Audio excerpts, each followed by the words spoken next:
Hey, you burn it, we rebuild it. I've known the Branch Davidians a long time, and I think they're good, God-fearing people. I think they were demonized. Breaking news on June 9th, 2022. Clive Doyle has passed away. Stay tuned right here, folks, on Mike Hanson Archives for the full story.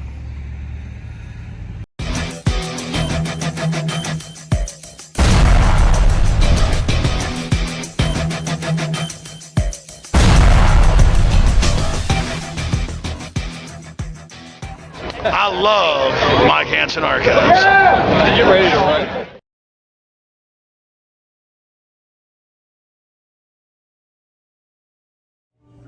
Hi, this is David Thibodeau, and I love the Mike Hanson Archives. Absolutely. Well, hello, folks. It's Mike Hanson from Mike Hanson Archives. And it's June 9th, 2022, and I have a little breaking news. I just found out this morning while I was at the gym here swimming that Clive Doyle has passed away. A lot of y'all know that Clive Doyle is a world famous Branch Davidian, one of 9 survivors that jumped out of the fire there at Mount Carmel on April 19th, 1993. Also, he was there the whole 51 days. The raid happened on February 28th, 1993, and Clive was there the whole time. He's been pretty much the leader of the Branch Davidians since he has got out of jail in 1994. I know he started coming on our TV shows around late 94, 1995 is when I met all the Branch Davidians, Catherine Madison and Grandma Edna, which is Clive Doyle's mother, which was a great lady. And sadly, both of Clive's daughters, one of Clive's daughters died in the fire, and then the other one died in a car wreck a couple of years ago. Very sad situation for Clive. He's been through a lot. He's been through a lot with this illness that he just had, and hopefully he'll rest in peace. Not only did he come on our TV shows in the early 90s, then about 1999, we got with Clive Doyle, Alex Jones, myself, and all the volunteers of America, Jimmy Ritter and his wife, and just 1,000 volunteers got with Clive Doyle and with George Pulliam, the architect, and we all decided together that we were going to rebuild Mount Carmel back, just the church portion. And that was really a exciting time in my life, and I know it was an exciting time in Clive's life and all the Branch Davidians. We really got to know them and got to love them, and we really, really appreciated Clive. He is one of the most meekest, God-fearing, nicest, forgiving people that you'll ever meet in your life. And one thing he said on Facebook through a friend, that he really wants to see us in the kingdom to come, and also that he wants everybody to love each other out there with all your heart. So that's what we want to take away today, is Clive Doyle wants you to love everybody out there with all your heart. Now that is a great way to go out. Okay, folks, you know the breaking news. Clive Doyle, world famous Branch Davidian, has passed away, and we're fixing to talk to his roommate to give you an idea what happened, how old he was, and stuff like that. And Ron does want to continue his mission. Okay. Okay, is it on the speaker? Yes. Okay, Ron, we're live on InfoWars. This is going to be on a videotape about Clive. Okay, can you tell us how Clive was? Well, everything happened real quickly. About 10 days ago, Clive had a serious stomach ache. And we called an ambulance and rushed him to the ER. They did a ultrasound and found a mass on his pancreas. And further testing revealed that the mass was stage 4 pancreatic cancer. After that, Clive had discussions with doctors and tells them that he doesn't want any extraordinary measures, of course, and no ventilators. We've all been traumatized by the COVID idea of ventilators. Clive went from the hospital to a nursing center in Waco, and after 2 days in the nursing center, somebody had discovered that a drainage tube had fallen out, so they brought him to the ICU. Once he got to the ICU, they fixed up his drainage, but in the meantime, he was able to talk to a hospice nurse who was able to schedule him to be brought across the street to St. Catherine's nursing home in Waco. And once he got there, he died pretty much last night at 11 o'clock in his sleep, very peaceful. We had thought we had a couple weeks, and I was preparing the house for him to return, but that didn't happen. Exactly. We thought we had more time, Ron, and this is Ron, the roommate. Can you also tell us, in case somebody wants to, because it's going to be pretty hard for you, because Clive was paying half the rent of the house where y'all live, and half the bill, so it's going to be pretty hard for you to carry on the mission. Well, unless we get some help. Of course, I'm going to donate, but if somebody out there would love to donate to Clive's memory, give them your phone number and your address. Okay, I am at area code 254-714-0115, and if you want to mail cards or letters, the house is 1708 Alexander Avenue. And we're going to put that up on the screen for you folks. And how old did you say Clive was? Clive was 81 years old. 81. Well, we thought we had more. We thought we had more time because we were trying to get some pictures together to send Clive to look at, in his bed in his last days. But we're still going to send that to you. I'm fixing to play the video. I had just made a video and sent it to y'all about the pictures that we were getting together for Clive, and we just did not have enough time. He passed away, you say last night about 11 o'clock. Yes, and we feel that's God's mercy. Yes. Well, Ron, I sure appreciate it. And whatever y'all can do out there, folks, cards, flowers, and especially love gifts for Clive's memory, because we do want to carry on Clive's mission. I knew Clive for 28 years, Ron, and I really loved him. He was a great guy, and I really appreciate you for taking care of him in his last days. Did you want to tell the people anything else? We got to go really quick, though. One of the last things Clive said was to tell his friends that he'll meet them in the kingdom.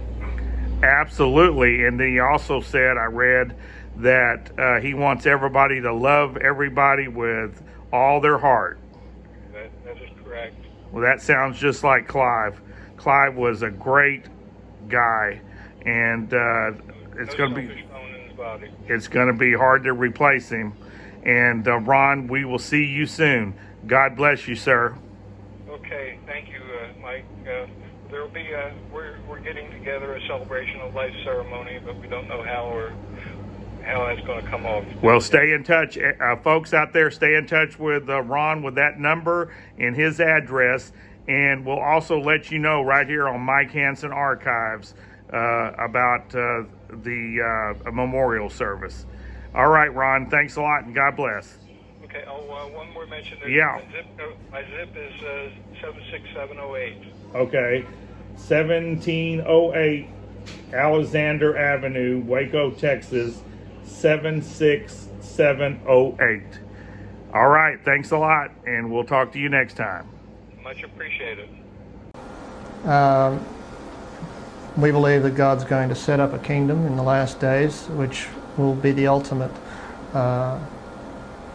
evangelistic show, you might say. God's going to make an all-out effort to save as many as possible, we believe, in this last generation. And the kingdom is all through the Bible prophesied that God will set up a kingdom in the Holy Land.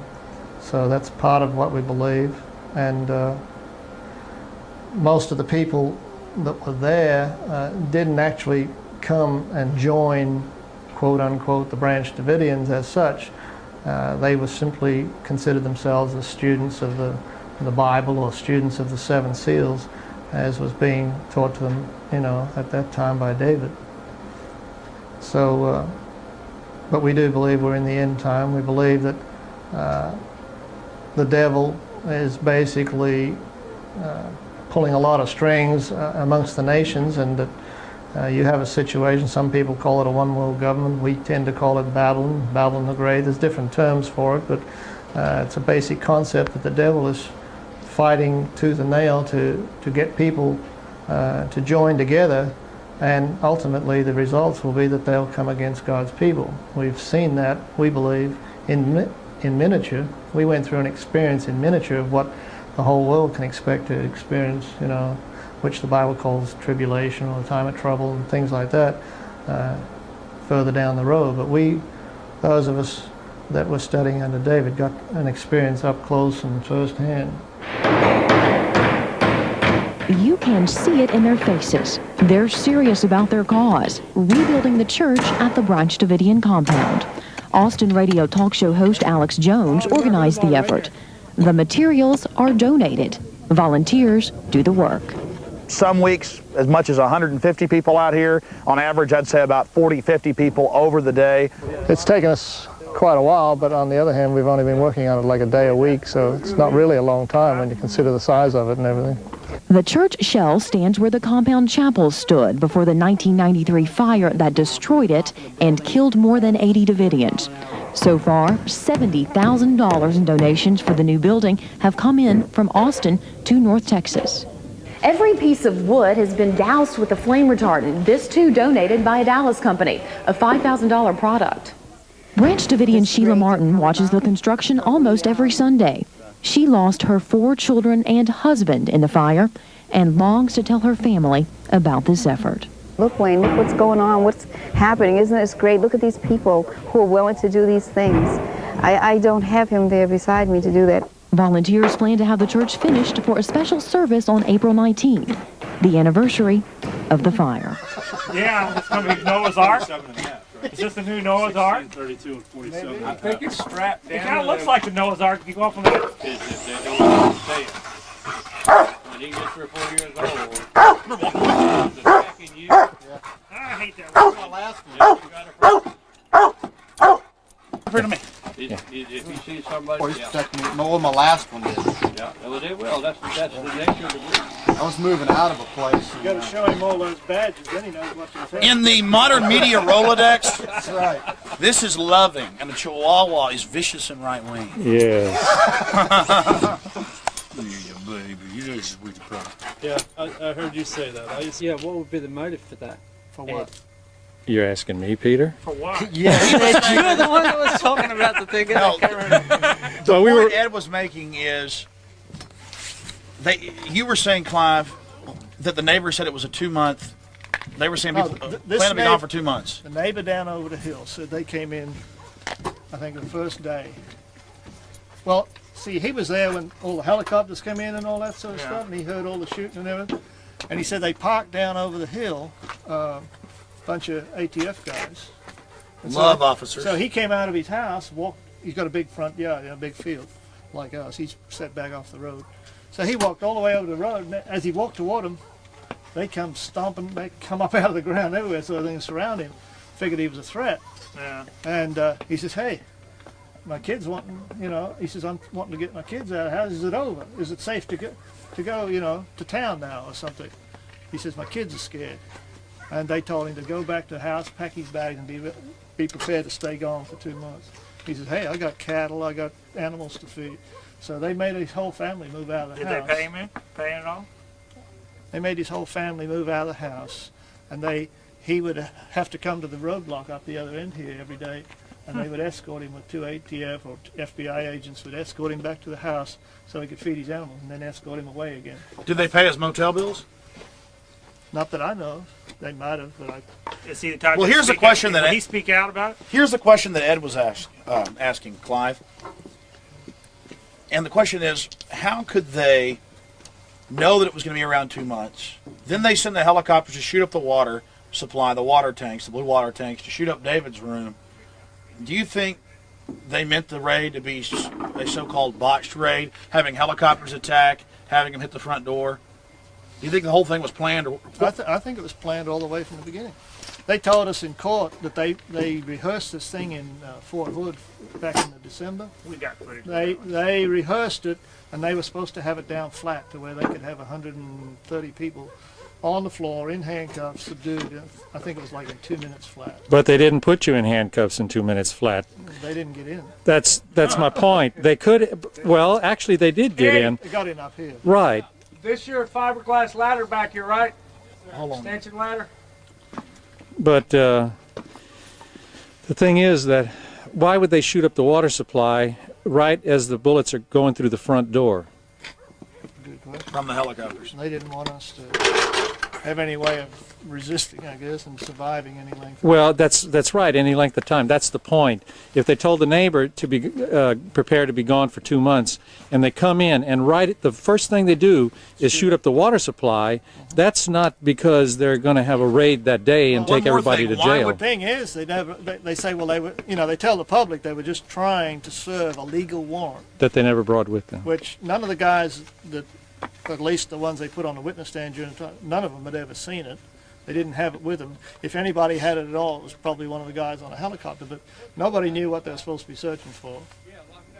Well, you've got a 100-man assault team. The question is, why would they have helicopters firing from the back simultaneously as the BATF agents, officers near the door? They claimed their orders were to be a diversion.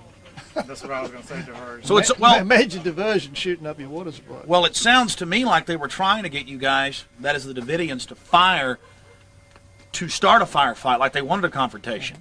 For the media. Well, I mean, Catherine Madison and others who were upstairs have said, Mike, that they saw the helicopters firing. Yeah. Firing first, so. Well, wait a minute. I saw in a movie where Catherine Madison was in the front shooting a machine gun. Oh, made-for-TV movie? Yeah, must be true. Must be true, Mike. It was made-for-TV movie. Well, here's the thing. They claim we were shooting a .50 caliber machine gun at them on the first day, right? Yeah. I says, well, if we had that and it was working, we did have a .50 caliber. Yeah. It wasn't a machine gun. Barrett semi-automatic. We were told it wasn't working. It wasn't used on February 28th. I was told by several people in there. But, they've stuck to their story that we fired this .50 caliber at them on the first day. Then why would somebody be shooting at tanks with P rifles if you got a .50 caliber? And if we fired the .50 caliber at them on April 19th, produce the tanks with the big dings in the side of it or holes or whatever. Well, if you guys were so bloodthirsty, how could the BATF at 50 yards away back away for several minutes with their hands up? Right. I mean, if we were a suicide cult that just wanted to go down in a blaze of glory and take as many people as we could with us, none of them would have walked off on February 28th. We could have massacred them all, and then just wait for the big showdown that came afterwards. But there weren't even any bullet holes in their pickups or in their cattle trailers. Well, there was. According to the evidence they showed in court, the cattle truck that pulled up at the front door, that was the second one, it had a bullet hole through the radiator, which when you put a dowel into it, it pointed directly up the road at the other cattle truck. You know, it didn't come from an angle from the building. And also, the driver jumped out and left the door open, and there's a bullet hole through the open door, at the top of the open door, and into the roof of the cab on the offside from the building, which means somebody over there was shooting. Right. From the houses, or somebody, you know, going berserk over there. It wasn't shot from the building. Right. So. Wait, are you saying that somebody could have been shooting their own agents? Well, yeah, that's what he's saying. I'm saying that they got bullet holes in some of the vehicles, but a lot of them, or several of them at least, not bullet holes that we could have shot. They're on the far side, away from the building. Well, that's been brought forward in several different films, and a lot of the evidence, even the heavily edited VATF footage, shows one of their own officers throwing in some type of grenade, whether it's flashbang or phosphorus or explosive. It probably wouldn't be phosphorus. Yeah, it probably wouldn't have been phosphorus, or you would have had a fire. But let's say either a flash or a shrapnel grenade. They're a concussion grenade. They're throwing these in here, and he's shooting into the room. That's what it appears like. They deny that, but you know. Well, you know, 3 of those guys have been Clinton bodyguards. No, all 4 of them were. Three of them were Arkansas State troopers, and the other one was Secret Service or something that was on the campaign trail. 3 that go into they were that all room 4. came out alive. One was wounded by his own guy. We didn't shoot any of the guys that went in that window on the far side of the chapel. There were 2 guys that tried to get in this side that ended up dead. There's one, I think, that was over hiding behind a bolt somewhere over in the field. He ended up dead, and one of the guy at the front door ended up dead. Yeah. But none of those 3 that go in, you know, Linda Thompson says all 3 of them were dead. Yeah, she's wrong. But it wasn't those 3. According to the testimony in the trial, all 3 of them end up getting out of that room. The only damage, any of them, including the guy that looks like he gets shot in the head, he kind of rolls over when the bullets come through the wall. He's not wounded at all. That's his Kevlar helmet. He's just ducking, a reflex action. He just rolls over, then he jumps up, slides down the ladder, and yeah, I've seen that. Yeah. Messes his ankle up when he hits the ground. That's the only injury he had. He's not wounded. So he was just rolling around in a fetal position like a baby, basically. Yeah, he was. Yeah. So you know. Now there was a guy on this side. Like a baby. There was a guy that went over to see. There were 2 ladders. Everybody concentrates on the guys that go up the right-hand side because they're trying to get in that window and they're jerking on the curtain. And you don't see what the other team did when they went over the hump. What did they do? They were trying to get in the window on this side. They're the ones that got shot up. We don't know whether, you know. Could have been the sniper teams in the house. Well, it could have been the helicopters for all we know. They're out here shooting up at David's room, you know, and that's where they're trying to get into what they thought was David's room. 2 of these guys, I think 2 of them end up dead. One of them ended up wounded, and he ended up rolling off the roof, from what I understand. That's the one they come around and pick up out of the courtyard here. Where was Catherine's room at? She was on the back toward the, over the this is David's room, and they were shooting this away, and Catherine was looking They were back coming this way. in across, you know, when I saw them anyway. They were coming up near the swimming pool, the helicopters. And they, you know, she said she saw them shooting into this part of the building. What did you think when you saw helicopters? Well, what was your first reaction? The only time I saw the helicopter in the initial raid was as I was going down the hall, which was out toward the driveway there, and I could see right through into the cafeteria, and there was a door out, you know, facing the swimming pool. And as I went by, I could see this helicopter turning away. He was just in the process of turning away and doing a U-turn sort of thing. And when we went to trial in San Antonio, they got up and said, oh, they didn't get any closer than, I forget how many 100 meters or something. I says, I'm no judge of this. I'm not a good judge. I says, how far would, like 500 meters or whatever? They said, oh, about a football field or something like that. I said, well, that thing was right out here over the swimming pool. I said, that seems to me a lot closer than 500 meters. You think the jury believed it? I don't know what they found you not guilty. Yeah. I don't think the jury were but they're still filled in enough. Yeah. Even though they were found not guilty. That's the new American way. 7 or 9, I can't remember. 7. Seven. Well, there were 9. We've got rid of those juries too in federal trials. Now we just have judges. But go ahead, Clive. I guess, no. Don't be an extremist, please, Stuart. I forget what I was going to say. I'm sorry. About the distance and the jury. I was going to say I don't know. on each individual point that came up that the jury was qualified to know whether they were being lied to or not initially. But I know a lot of them that are pretty upset having, after they find out all the skullduggery that went on in the court. Well, that's been in the papers. All the information that's come out since. Yeah. Sarah Bain has spoken out plenty of times, very upset. And, I think it was the second memorial she came up and she brought several of the other jury people with her. And, but even that jury was a bit of a farce. There were several people that shouldn't have been on that jury. Yeah. Why? Well, first of all, they were whittled. ATF agents. First of all, they whittled down, 3,000 jury were down to 80 people. So then they bring them out one by one and question. And the judge would ask each one, I don't want you to tell me what religion you are, he says, but would you consider yourself mainstream? In other words, we don't want any Jehovah's Witnesses, Hare Krishnas, you know what I'm saying? Yeah. They weren't going to let anybody that might be sympathetic to a small group. Yeah. So he said, do you consider yourself mainstream religion? And so then they had this one young girl that came up and she asked to be dismissed. He says, what's your reason? She said, well, I've just had a baby.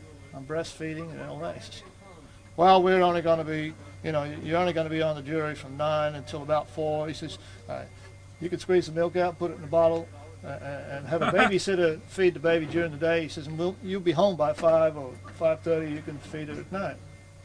And he made her stay on the jury.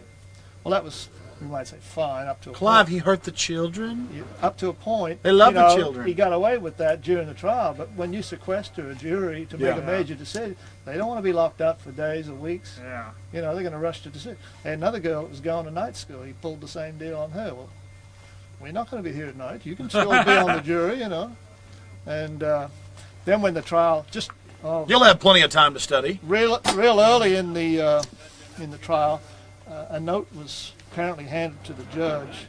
Came from the jury.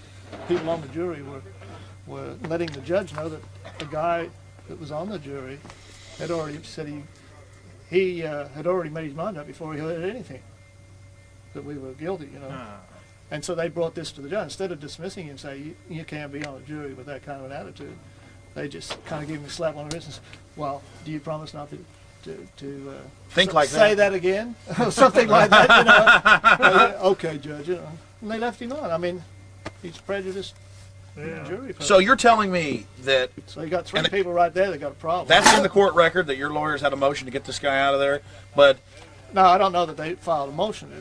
Tell us the story. I mean, this is important on the record. I'm just saying that somebody on the jury sent a note to the judge, apparently, that one of the jury people had already made statements right at the beginning that he felt we were guilty, and it hadn't even started. You know what I'm saying? He'd let them know his feelings prior to hearing all the evidence.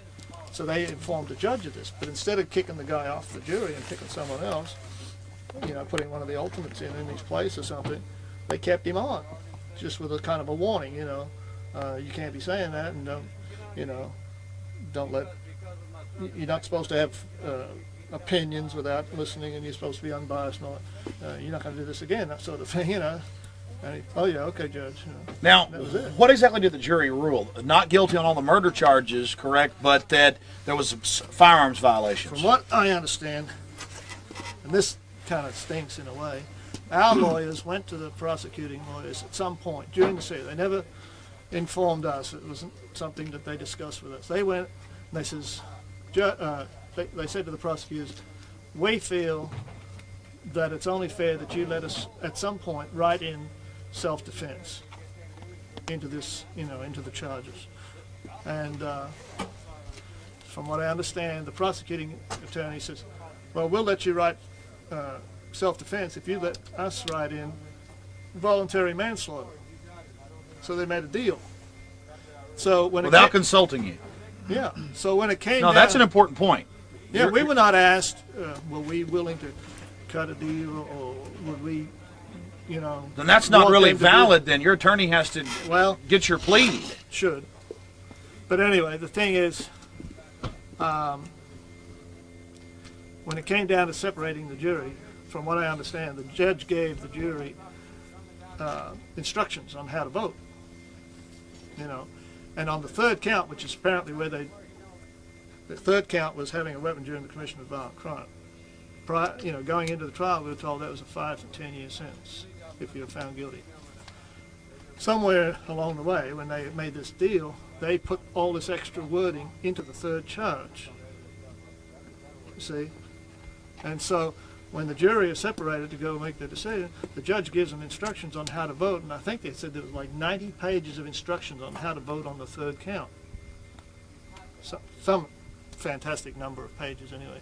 And, just bamboozled them to even wade through it, let alone understand what they were getting into. So they came up with not guilty on conspiracy to murder, which was the first charge, not guilty for everybody on aiding and abetting the murder of federal agents, but on the weapons charge, because of testimony, some of it false, some of it may be true, some of them, had not evidence necessarily, but testimony that they had a gun. Like Livingston, for instance, you get 3 ATF agents get up and say, he's the guy that shot me. Or shot my friend, Well, in their initial reports on February 28th or afterwards, when they're talking to the Texas Rangers, the first one guy says, well, we got out of the first truck, we ran around the north end of the building, and we just got around the corner. Here's 3 guys standing in the backyard, 2 white guys and a black guy. And the black guy was huge. And one guy says, when I first saw them, I thought they were our guys because they had black on and masks. Oh, that's Delta Force. Or goggles, Mm-hmm. He says, I thought they were our guys. But the next thing, they opened fire at us point blank. So one guy gets kind of worried. He's got a vest on, so he just gets bruised from the ones that hit the vest, but I think he got one in the neck or ricocheted off his neck or something. So he's got a few wounds. He rolls over into a ditch over here somewhere, and the other 2 guys jump behind a tractor, and they're hiding out. They don't get shot. So one guy said, he thought they were their guys. He says, the black guy was huge. Another guy says, yeah, the black guy was about 5'10". And none of them saying, well, we could recognize any of them because they got goggles and stuff on. So they said. Did you have goggles and masks? I never saw any of our guys with goggles, but, I couldn't say. Black uniforms? Any black uniforms? There were people with black pants or maybe a black T-shirt or something. We didn't have a uniform, per se. Black ski masks? No, not black ski masks. I mean, you didn't have their type of wear. No. Oh, okay. So anyway, what I've said all along, I says, okay, what they do is nobody can identify who these people are until somewhere during the siege, March the 15th or something, Livingston, David sends Livingston out with a message to the FBI. And the next thing we know, it's in the press, Livingston's the guy that shot this ATF agent. He's the big tall, Livingston's a little bitty guy. Either shorter than me or no higher anyway. So I said, okay, they've got a guinea pig now. They got the only black guy that comes out of here alive is Livingston. And so he's got to be the black guy that does the shooting, even though he's small. Doesn't fit the description. So then I says, well, how come they never tried to pin the 2 white guys? They never identified anybody as being the white guys. But they pick on Livingston to be the black guy, And so there was Brad Branch and myself sitting there in the courtroom. We said to our lawyers, we want you to put us on the witness stand so we can testify that Livingston wasn't out in the backyard. We saw him somewhere else in the building. We can vouch for that. He wasn't that shooter. So the judge wouldn't allow it. He says we were co-defendants, therefore we couldn't testify on his behalf, and what's more, even if we did, it'd be impartial. It'd be partial. Be self-serving. Well, I always thought you could put anybody you wanted to on the stand. So anyway, then our lawyers filed a motion to separate Livingston from the rest of the trial, have a separate trial, and then we could testify. And that was denied, as were most of the things we asked for. Let me stop you for just a second, Clive. On this issue of the counts, you're saying there's 3 counts. Go back through those. There were several counts beyond that, but everybody had the first 3. Some had extra.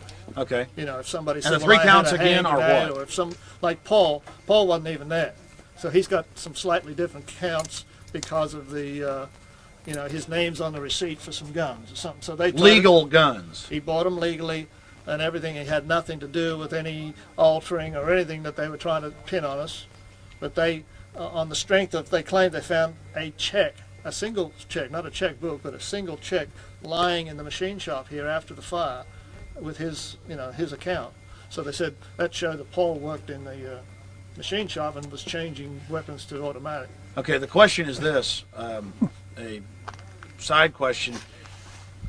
During the Senate hearings, we saw them hold up a pristine Mac 90, a semi-automatic version of a Russian field weapon. We saw them hold this up and say, this came out of the fire, this is illegal. Now, there's this huge fire. Well, one of the guns that they held up, they claimed they got out of Mike Schroeder's van, which was out the front.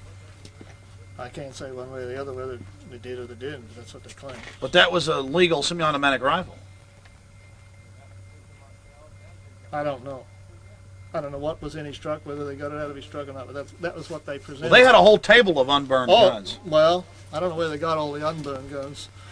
But, I mean, last time I checked here in Texas, you're allowed to have guns. Sure, you're allowed to have guns, but I'm saying most of the guns we had were burned up. So they found you not guilty on the murder.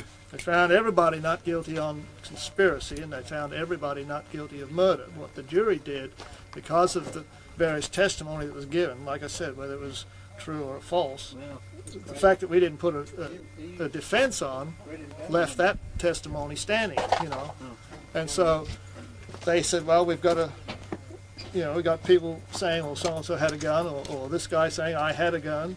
And so they came up with guilty on the gun charge. And they went through the other charges, and either guilty or not guilty, depending on what they were. So guilty in having a gun in a crime when you were found not guilty of the main crime. Right after the jury uttered their verdict, the judge dismisses them. They're allowed to go. Both sides, all the lawyers from both sides run up to the bench and say, Judge, how can you have people guilty of having a weapon during the commission of a crime if they're found not guilty of a crime? He says, yeah, you're right, the jury messed up, and I've already dismissed them, and, if I had to find them all again and bring them back, I'd have to instruct them they made a mistake, and all they could do if they were going to change it at all would be to say not guilty, so I'll just scrap the third count. But then by Monday... That was the end of the argument, so you could... back them off, So then on the Monday, the feds had already filed for reinstatement of the third count, and the judge turned around and changed his mind, and on the strength of that, I think in June or July, when he came down to the sentencing, he gives them 10 years plus 30. So they were guilty of conspiracy, guilty of murder, guilty of having automatic weapons, which was never proved. Nobody was... So they're found not guilty, but he says they're guilty. Sure. And that's how it stands, even in the press. I don't even deny that. It's so asinine. They appealed that. Well, they did. The stupid lawyers didn't appeal their convictions, which I think they should have. What they appealed was their sentencing. Maybe they weren't stupid, Clive. Maybe the lawyers weren't stupid. Well, Maybe you know what I mean. But they only appealed the sentencing, and so when it went to the Fifth Circuit in Louisiana, and I read the report, they had 3 different Fifth Circuit judges that reviewed the case. You can't present any new evidence in an appeal. All you can present is whether you feel that the trial you had was handled properly. Basically that's what you're appealing, is that it wasn't conducted right. So what they reviewed, what they looked at and decided was, well, here's got all this evidence. We've reviewed the evidence. We've reviewed all the testimony. And since you guys didn't put on a defense, therefore, we have to go with the evidence. And the jury found on the weight of evidence that you were guilty. And now it's going to the Supreme Court. What they suggested was that the judge resentenced them. In other words, to me, that means the sentence that he gave them was wrong. Something wrong with it, overbearing, too much, or whatever. So they tell him to resentence, but they put it back to Smith. They don't resentence him themselves. They put it back on Smith and say, well, it's up to your discretion. Well, he gives them the same amount of time. Here's the question. We see this happen, Clive. We see them do this. It's going to the Supreme Court now. What do you think the Supreme Court's going to do? Well, I'm hoping they'll let them out. If they'd have got, let's say they'd have got the gun charge, if it would have held up at all, and it was a 5 to 10 year sentence. These guys have done 7 years already. If you're in federal prison, you're supposed to be able to, unless you get no good time at all, if the judge refuses to let you out on good time, normally you can do 80%. In other words, in 8 years, they would have been out. But the way he's given them 40 years, these guys aren't coming out under normal circumstances. They're going to die in jail. So they'd be old men, But again, back to that same point you've made. How if you're found not guilty of conspiracy to commit murder, not guilty of murder, and then the third count is having a weapon during the commission of a crime. Having a weapon during the commission of a crime. You're found not guilty of the crimes. Technically, they should have been not guilty on the weapons charge. And the weapons charge was not that the weapons were illegal, but that they were used in the commission of a crime. Just that they had a weapon. It doesn't say you had to use them. They just had a weapon during the commission of a crime. But, like I said, like armed robbery. It doesn't matter whether you used them or you didn't. So that's like saying you're armed at your house. Graham Craddock never, he admitted to him that he had a weapon, but he never used them the whole time. Well, again, just to boil it down for people that are watching this, if we do air it, Clive, they're sitting there saying that you're not guilty, but then they're still saying that you're guilty of having a weapon during the commission of a crime. They would try to look at the evidence or what they considered the testimony that was presented. You see what I'm saying? And their lawyers didn't really put on a defense. But that's ridiculous. Sure, it's ridiculous. Who are your lawyers in all of this? My lawyer was Dan Cogdell out of Houston. What do you think of Dan? Good lawyer, but he told me right off the bat he wasn't there to defend David. He wasn't there to defend the whole group. He was there as my defense, and he got me off. But who was the so-called lead attorney? Did the judge appoint a lead attorney, lead counsel? Probably if anybody had seniority or leadership, it would have been Mike DeGuerin. Do you think the defense was? I don't know. Do you think the defense was compromised? I think they were compromised by the fact that the judge wouldn't allow any money to bring in expert witnesses, to do anything. What do you mean wouldn't allow any money? He wouldn't. He demanded that we all wear suits and tie. He wouldn't even give us any money to buy a suit and tie. I didn't have any clothes. All my clothes that were here were burned up, and the ones I was wearing when I came out, they cut off with scissors. So did he hold you in contempt for not wearing a suit? No. I did wear a suit, but he wouldn't. Our lawyers requested that there be money allotted for us to get experts for defense, for bringing in a different situation, and he refused all that. How much did the government spend? Millions, probably. They brought every little mom and pop gun dealer from all over the United States that had had anything to do with it, whether they sold us a book or whether they sold a gun or what. They brought them all down to testify, paid their hotel. As if that's something dirty to sell guns at gun shows. I was surprised. I thought gun dealers were kind of like, militia with camos and gun belts hanging all over them at a gun show sort of thing. And I'm thinking, whoa, have all these gun dealers.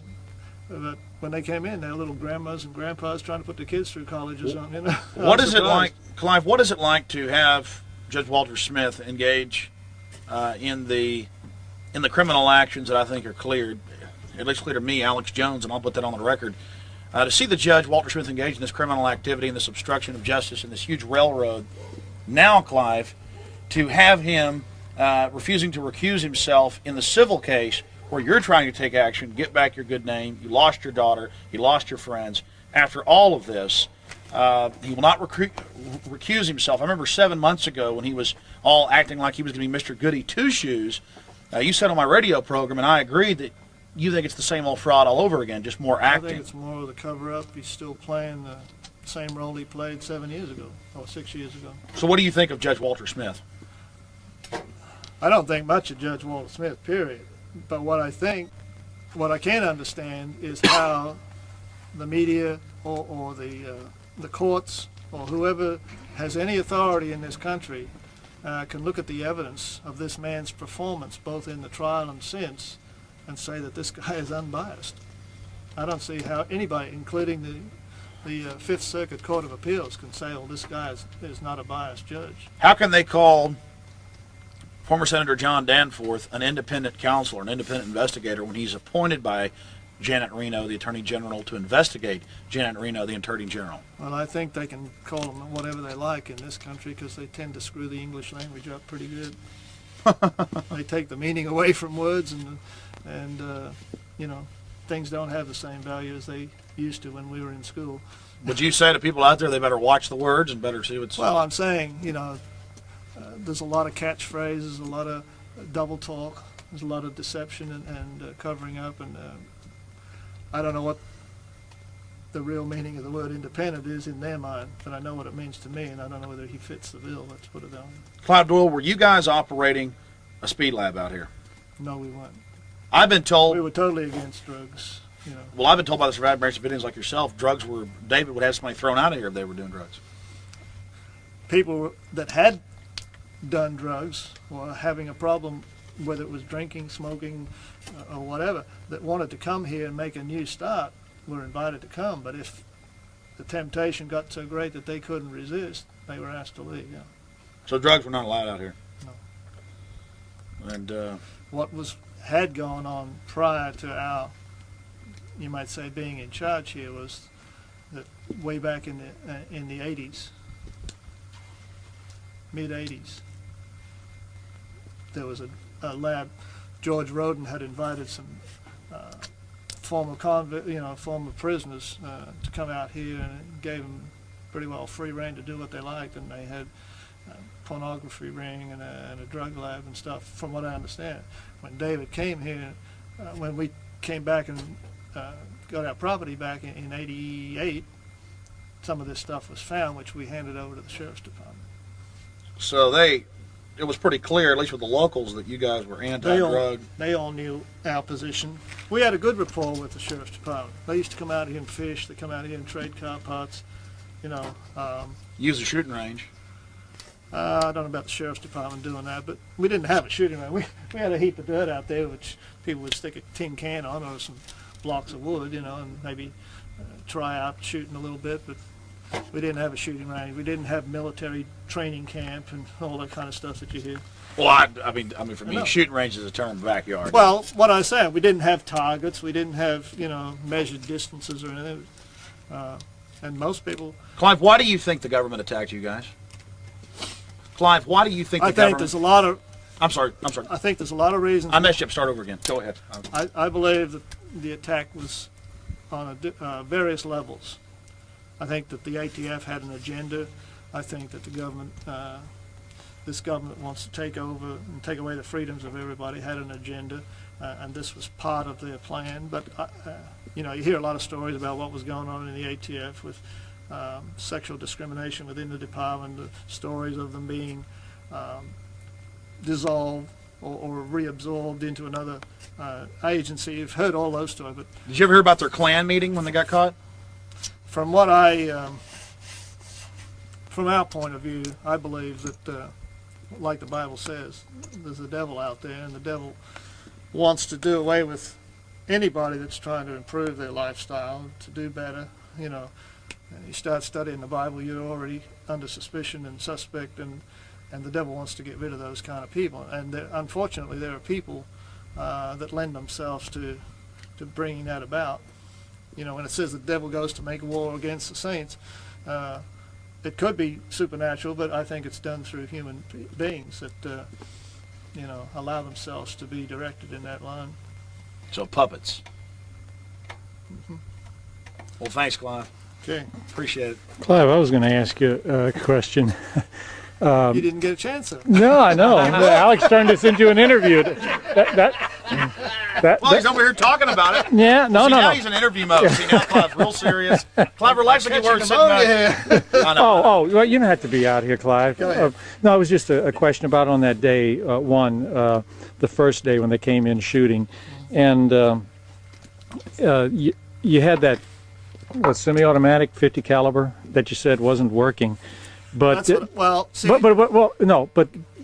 but was there any evidence that the feds were shooting 50 caliber rounds? I mean, did you see 50 caliber holes in the building at all?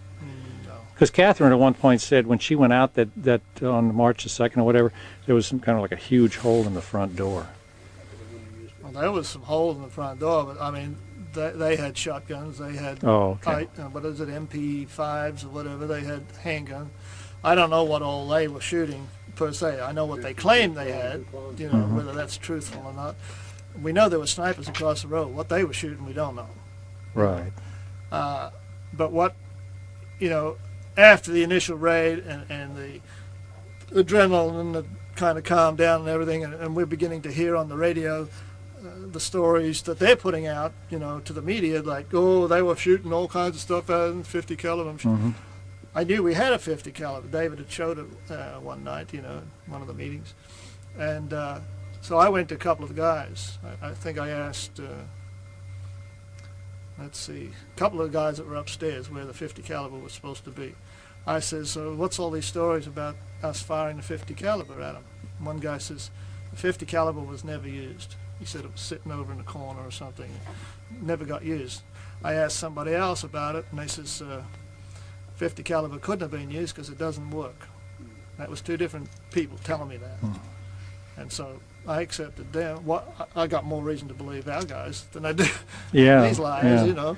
So, like I said, if we had it, and if it was automatic, and if we were shooting at them on the first day, then on the last day they got all these tanks busting through into the building. Why didn't we use it on them then? Right. And if we were shooting, which they claim we were on April 19th, how come they don't play these bug tapes they're supposed to have? Yeah. They got all these voices from all over the building. They've only got one bug tape, they said, that works, but yet they're supposedly picking voices up from upstairs, downstairs, in the foyer, all over the place. Yeah, but they already, I think, it was about 3 or 4 weeks ago, they already said that was like all spliced together and tampered with, and but even it's so, not even a real tape. If it's only, even though it's spliced, if it's only from one bug, you're not going to hear voices from all over the building. That's right. And if it's that good, then you should have picked up the 200 shots they claim we fired at the tanks. That's right.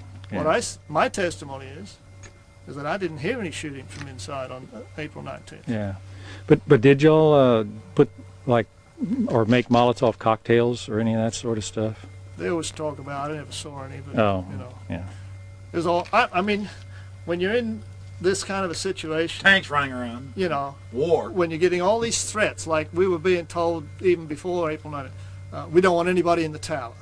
If we see anybody in the tower, we'll consider that a threatening gesture.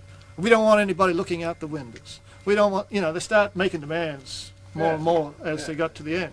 And like I say, that develops an attitude. I can remember talking to people in the chapel saying, well, if they do come in with the tanks, like, how do you stop a tank, for crying out loud? You know, and of course, you're thinking all kinds of things.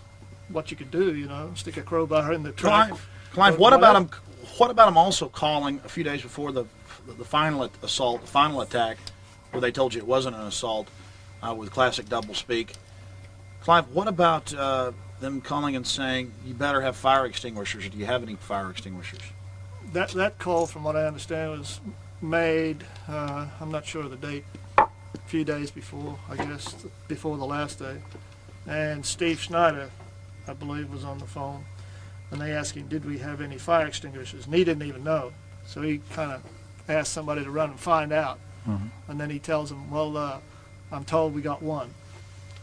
And the guy is supposed to have said, you know, well, you better get yourself some fire insurance. But, you know, that's not a first-hand story. I mean, it's other than listening to the tape.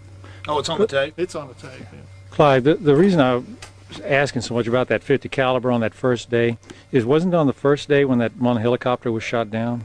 Or was that on that was the first day, right? It was shot up anyway. All three helicopters claimed that we... no, there was one that actually... None of them, well, I don't know whether it couldn't fly again. I don't think it was totally crippled, but it did take some shots, yeah. Yeah, and the reason I ask that, if there is any evidence, like if they use 50 calibers, maybe on the other helicopters or something, shooting up the building, or if there's any 50 caliber fire at all, is because... My question is that night vision? Yes. You can take it out of night vision because there's enough light there. Take it out and I'll do this. No. We'll let Clive quit, because I want to make sure I got something where it's not just that. Well, let me just... Clive's going to be green on this. There, Clive, now you can think better. I felt no, this is a... 28th. February 28th, I film a little green. Okay, hold it. And if you do a bright flash, you kind of ruin it, don't you? Yeah. Well, it's not film; it's just tapes. It's digital tomorrow. Yeah, but yeah, what? Talk, Clive. We've got the light on here. I just want to get this question. It's you remember Mario Boynkin, the guy, the pizza shop guy from Austin? Yeah. A buddy of his is the maintenance chief, or was at that time maintenance chief for those helicopters out at Fort Hood. Uh-huh. And I think it was the day after, or 1 or 2 days after that, when they assaulted a place here, Mario went up to Fort Hood, talked to this guy, and the guy pointed out a 50 caliber hole in that helicopter.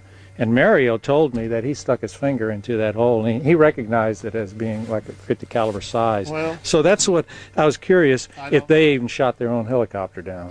I couldn't, vouch for that. They maintained during the trial that we'd shot at the helicopters, and it's quite possible that some of the guys did. Well, I would have if they'd be shooting at my house. But I've seen some footage. A friend in Houston showed us some footage that he had of where these helicopters are flying, they're coming in, approaching the place, and then it has this footage where they land in a field out here somewhere. I guess it was down over the hill near this neighbor's house, and they get out and point right at the hole, and I said, there's something wrong with this footage. They know exactly where the hole's at before they even get out. I said, have they done this? Is this the second time they've looked, or not? But it almost looks like it was staged for the camera, because there's a guy taking this picture. They all get out of the helicopter. Oh, look. That makes sense. That makes sense. Yeah, that they didn't actually shoot the helicopter down, but they put holes in it. In order to get some footage. And 50 caliber holes, just so they could say that y'all had a 50 caliber machine gun. 50 caliber crowbar. Sure. Punch 3 or 4 holes in there. 50 caliber holes, aren't they? You got a 50 caliber crowbar, you got a 50 caliber hole. Used to do that with a pencil. I was in the Army, used to do that with a pencil. That's a 30 caliber. Well, Clive, pencil. you said earlier, if they want to burn this town together, they're going to have some trouble, aren't they? Yeah, we'd even have trouble.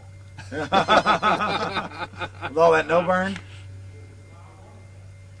I tell you, like I've said, if God wants it to burn, it'll burn no matter whether it's made of brick. Amen. If God doesn't want it to burn, no matter what they do, it won't burn. Amen. And that's what you have to put your trust in. Right. The final bottom line is whether you believe, in God or not.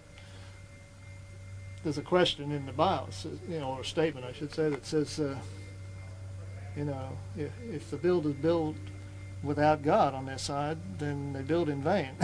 Yeah. So that's one reason we need to be considerate of how we act and what we talk about and everything else while we're in there. This is a special place, it's not just any old building sort of thing. And extra special place. The American people. So anyway, did we answer your question? Yes, I believe so. Clive, I think that's the answer, actually, is they put those holes there themselves. Well, I'm not swearing to it, but my first question on seeing the footage was, there's something wrong with this picture. These guys know where every hole is when they're just jumping out like they've just landed, and this is the first time they've got out of the plane. I'm going, you may know you've taken some shots, but you're going to have to look for them. You know what I'm saying? You're not going to be able to go, that. That's where we got hit, I'm going, this is a staged deal just for the camera. This so happened to have a camera there when they landed. Anyway. Now, Clive, they don't lie.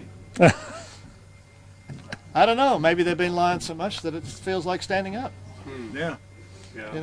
All their focus is. After a while, yeah. After a while, if you lie. I fell off. They had a church up the front gate. When I first came, I was doing a job in there one day, and the ladder slipped out from under me, and the ladder fell down, and I landed on my back on top of the ladder, knocked the wind out of me. So I was laying there for quite a while before I could get up, and I'm looking at the ceiling.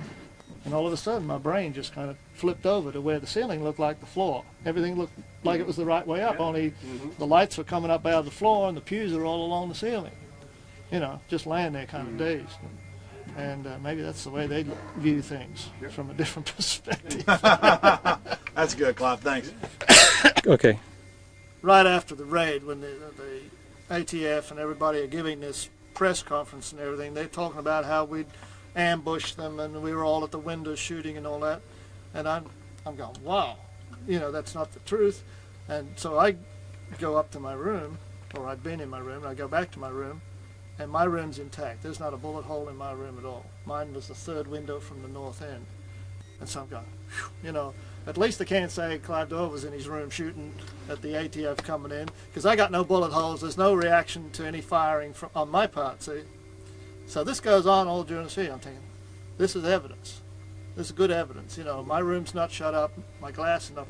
I'm cool. Lo and behold, just before the last, you know, maybe a week before the last, they're clearing it. Every time we'd send somebody out, they'd punish us by, you know, tearing up the cars or tearing the fence down. Throwing a flashbang. Whatever. So they come along one day with the tanks, and they're bulldozing all the trees down the fence, and I had a tree right outside my window. They bulldoze that tree, and a branch comes right through the window. I go, there goes my evidence that there was no shooting on February 28th, because the glass is all smashed up, you know. Now, Clive, what did you think when you were told a few minutes before they got here that, hey, somebody's coming out to search the house, or the BATF, or the police, or something? What did you think was going to happen if they did come out here for a search? You mean initially? Yes.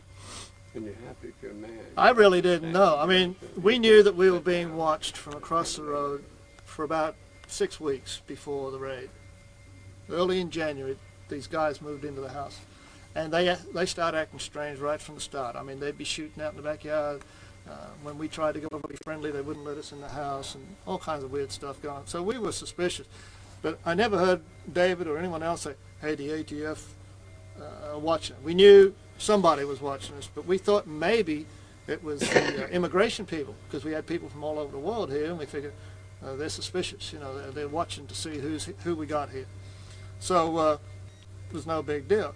But on February 28th, from what I didn't remember, but people tell me it was drizzling or it was raining that day. All I can remember was being in my room.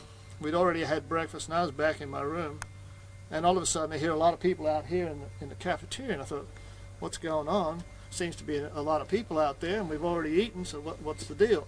So I go in there to find out what's going on, and somebody says, hey, we just got word that somebody's coming. It's going to be some kind of a raid or whatever. And about that time, David walked in from this side. He'd come down the hall, come in the cafeteria from this other side, and basically confirmed it. He says, we just heard that, you know, there's a whole bunch of some kind of agents coming, and he says, I want everybody to stay cool, go back to your rooms, just be calm. He said, I'll go down the front door and talk to them, see what they want, and you know, try to talk to them. So I went back to my room. I heard him walk down the hall, heard him open the front door, and next thing, he's yelling, hey, wait a minute, there's women and children here, you know, let's talk about this. And all hell breaks loose. I mean, there's shots coming in the front door like crazy. And my initial reaction was run down the hall, because I figured there's going to be blood and guts everywhere, you know, massacre. And I get about level with where we are, about halfway down the hall, and Perry Jones is crawling up the hall screaming that he's been shot. He'd gone to the front door with David, and he's telling me David's been shot. So I'm trying to comfort him. He's laying on the floor and screaming, and I said, hang in there, Perry, because I'm thinking there's all these other people dead inside the front door or whatever. So I go running down there, and lo and behold, there's no one inside, no one in the foyer area at all. So I run back to Perry, and I'm trying to help him.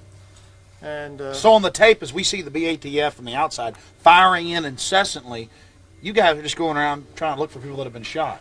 Well, you guys aren't lining the windows shooting like the television shows us? I mean, like the made-for-TV movies? The movies aren't real? There have been a lot more than 4 dead and 20 wounded if everybody had been there with a gun and automatic weapon shooting at them. You know, but no, that's not the case. In fact, I'd say most people were taken by surprise. Even though you were initially told, well, somebody's coming, you don't realize that it's going to be a bloody mess, you know what I'm saying?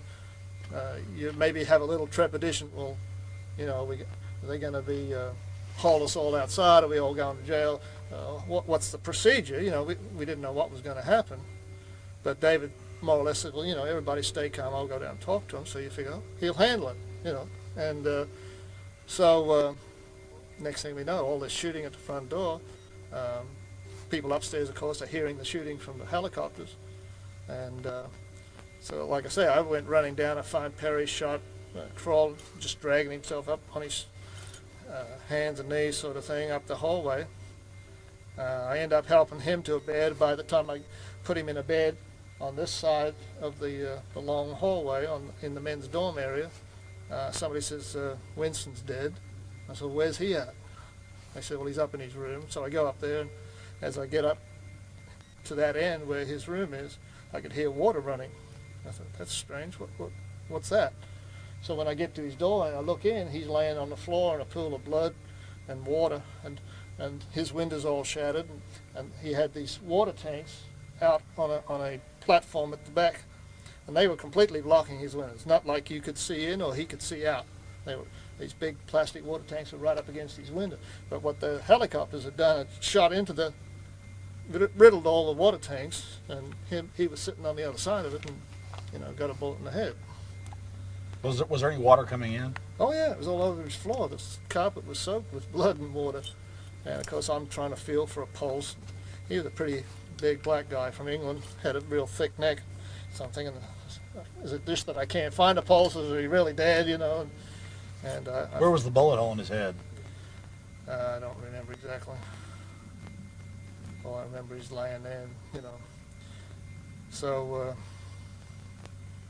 how many holes would you estimate? I mean, a lot of holes, or just a few holes in the water tanks? Oh, there was a lot. In fact, one day during the siege, I was going by the doorway there, and I looked in, and Greg sitting, he'd gone upstairs and got all the boys' little plastic toy soldiers, little plastic men and that, and he's sitting there with a little dinky miniature blowtorch thing, trying to melt the plastic men to plug up the holes in the water tank, because we were going to try to get the pump going again and maybe fill them up with water. And I says, you're wasting your time, Greg. And he says, what do you mean? I says, well, you're filling all the holes on the window side, on the inside. I said, but they're riddled on the other side too.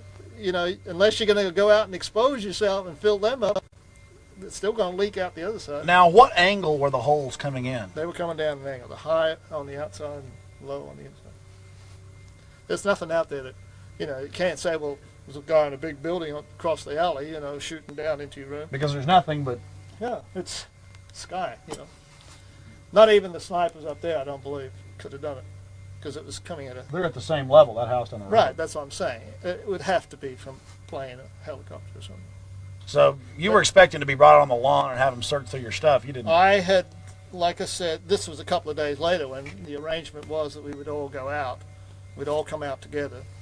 And so I went down the kitchen here and packed a lunch, paper bag lunch, for my daughter and I. And I'm thinking, we'll all just go out and we'll sit on the lawn, and they'll come in here and search the building, get whatever they come to get. And when they're through, we'll all come back in. That's how stupid it was, naive. And but as time wore on and more people came out, they're all going to jail. You're seeing pictures on the TV of them in their orange suits and being arraigned in court and all that kind of... You go, now, this is not going to be simplified up. What about later when Branch Davidians would try to come out and get papers or documents or give things to the federal government? That was probably about, I'd say, the last week before the fire. So even when the feds... If somebody come out on the roof, if they come out a window or a doorway, for whatever reason, including Steve Schneider, who had already arranged over the phones to come out, and they were going to bring some kind of stuff in. I don't know whether it was the supplies for the typewriter or what. They were bringing something in a tank. And they pulled up out there on the driveway. He came out the front door, walked over to them. They gave him the stuff. He turned around. He got just about to open the front door, and they lobbed these two flashbangs at him, scared the daylights out of it. But David Jones got lobbed at. We were out in the gym one day digging a hole for the potty hole, and we for dead? No, for waste. Oh, okay. So we could hear him lobbing these things out, just outside the wall. It's kind of scary, hear them go, even though they're on the other side of the wall. Flashbang grenades? Well, that's what I assumed they were. They sound like the same kind of noise, We didn't see those ones, but like I heard that Pablo Cohen got flashbangs, David Jones got flashbangs, Steve Schneider got flashbang. Like I so said, they would call you out to give you information or give you milk or whatever and throw flashbangs? Well, Steve went out on, you might say, an official, agreed-upon rendezvous, on that particular day. Some of the other guys might have just stepped out for a breath of fresh air or for whatever. I don't know. Now, I'm sure you guys called to the negotiators and brought that up. What did they say when you said, hey, you told us to come out, you're throwing grenades at us? I'm sure Steve did, but I don't remember all the conversations back and forth. Most times when you brought any thing to their attention, to the negotiators' attention, they would disassociate themselves. Well, you know, we tell you things in good faith, and you know, we're the good guys, but the tactical team, we got no control over them, and they just do whatever they want to do. And good cop, bad cop. Yeah. So. Do you think it was good cop, bad cop psychology, or real? I think some of the negotiators genuinely were upset that they were losing credibility because of the actions of the people in the tanks and so forth. I think you know, one was hurting the other's efforts. So you think the negotiators and the troops out here actually had a little bit of a feud going, or you don't know? Yeah, I think there's a certain amount of rivalry. I think there's, you know, they like to throw up at David when we didn't come out as agreed early in the piece. They made this accusation of David. Well, you're a lie. You know, you're not a man of your word. You can't be trusted. And on one of the tapes, you know, David brings up and says, well, you know, you promised certain things the other day, and now it's different, or, you know, you didn't come through for us. And they, well, you got to understand, we're just peons. You know, we're just here doing the negotiating, but we've got bosses over us making decisions. Well, then how can we make a deal with you? And then you know, they've got bosses in Washington that overrule them, and you just got to understand, we really don't have a whole lot of power.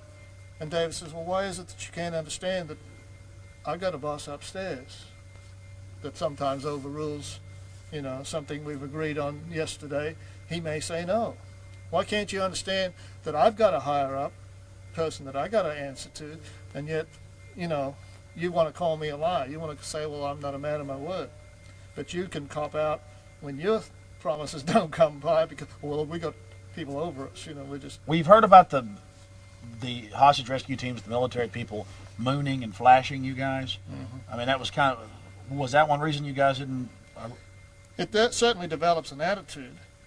I mean, everything, even though things may or may not, I don't know people's hearts, but like at one point, the people from the Methodist home where they were taking all our kids, they sent a video in supposedly to show us how well they were treating our kids. And they got the TV blaring, and the kids have got an ice cream and a Coke, and, you know, watching videos and everything, and they're just bouncing off the furniture like they're having a sugar high, you know. And most of the mothers that saw it were pretty upset. They're going, that is not the way we taught our children to behave. It's not that we wouldn't give them an ice cream or something, a drink, you know, from time to time, but it wasn't their steady diet. But they thought they were being good to the kids by just loading them up with sugar and stuff. And like I said, one of the comments I heard was, this is sad, you know, this is, you wouldn't think some of these kids just saw their mother shot or saw some of their friends wounded a few days before. And here they are, aiming for the camera and all this kind of stuff. And, you know, like I said, the people that made the video may have had good intentions, but it was used, it had a negative effect, we'll say, on us. A lot of the parents that still had children, and they were hesitant about wanting to send them out to this kind of a situation. And the same with when, you know, you made reference to the mooning and the giving the finger and making threats and all that. It all develops an attitude in the people that you're dealing with that, hey, these are a bunch of monsters, or these are people that who wants to give their kids... Mike, you're yelling as loud as you possibly could. So, you know, every situation, and your moods go up and down. I mean, you're going through rationed food. You're going to have to go to the bathroom on a bucket and empty it, you know, dig a hole and bury it or whatever. We were used to, you might say, primitive conditions compared to some people, but that was even a harder thing to have to deal with for 51 days. And like I say, everything can make you have an attitude. And so, you know, I just, from what I remember of people's comments and stuff like that, they were not too respectful, you might say, by the time you get through the 51 day, they don't have much a bad hair day. Faith and confidence. A bad hair trust day. in the FBI. Yeah, I mean, a bad hair day, pretty well, cranky. I mean, like I said, we were used to hardship. The hardship was bothering us in a way, but it wasn't having the desired effect that they wanted it to have. In other words, several people that survived and came out, I know, lost 25, 30 pounds, including myself, in weight just from lack of water and food because we were on rations. But we weren't mad because we were hungry, sort of thing. We were more upset with the attitudes that were coming across the phones or the loudspeakers, things like that, the fact that they weren't operating in good faith. And plus, you know, we're watching them every day get up and do these media briefings, 10 o'clock every morning at the convention center, and they're just lying, or they're painting a picture that's just making us look like, you know, kooks. And so, you know, Clive, did you ever stop? Much respect. Clive, did you ever stop and think that while this is going on, it's setting the stage for, hey, the government's good, we go raid bad people, we take them out. Well, sure. They're kooks, you're on our side, we're the winning team. Kind of like a Super Bowl mentality nationwide for 51 days. What I see with law enforcement and government agents, especially on the federal level, is that they want to be, they want to come across as the good guy. They want to be the public to believe in them. It makes their job easier. But in all reality, the bottom line is they don't give a damn what you think. But they would like you to think that they're good guys. So they'll go to a certain amount of subterfuge and lying and painting the other guy bad to make themselves look good. They'd like you to accept that image, but if you don't, they really don't care. They're going to do what they're going to do anyway. That's the way I see it. Well, the big thing is they want to get local support because, Clive, in the last 7 years, we're coming up on 7 years, coming up on April 19th here in 2000, I've talked to so many SWAT team, police, military, government agents, talked to them across the board on the radio and off the air. They say that starting 7 years ago, Waco was the kickoff for merging the military and the police. That was the excuse, just like, you know, Reagan and Brady and all them people getting wounded was enough to start all this gun legislation and things like that. What is gun control about? I mean, why do powerful governments always seek to disarm the population? Because they don't want a population that can fight back or to protect themselves. They want subdued people. They want people that'll do what they're told, you know, be productive slaves, most basically. And they're willing to give you the football game and the 6 on a Sunday, that kind of thing, is partial reward. I mean, you take the Roman Empire. You know, the worse it got, the more dictatorial it got, and the less their money was worth anything. They're coming up with all these games and stuff in the Colosseum, blood sports and stuff to keep the people preoccupied, or they'll say diverted from the real. Surviving Davidians say the same thing. That's what they do for a job, is they lie. When I tell what I tell, I'm telling the truth, and if people accept it, fine. We just believe that God would not let the truth be hidden. And Waco keeps burning. Oh. Are you there, sir? Hello. Yes. Can you hear me, Mike? Yes, we can hear you. Go right ahead. I was just going to make a statement. I truly believe that David Koresh was a Christian and that he believed in the biblical concept of the Bible. I think he truly preached whatever the Bible teaches. But this is just an example of what's going to happen to us Christians. We are going to be looked at as a sect of demonic beings or whatever because we believe in the Lord Jesus Christ.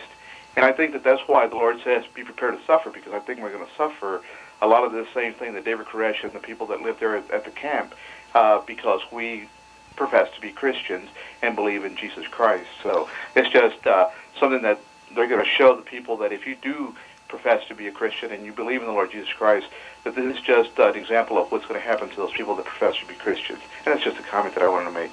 All righty, thank you, sir. Well, there is a one world order coming into being, and when they have the one world order fully, there is going to be a religion that everyone will be expected to go along with, and I'm sure it will not be biblical. Hello? because they hate they go after the people that are studying the Bible.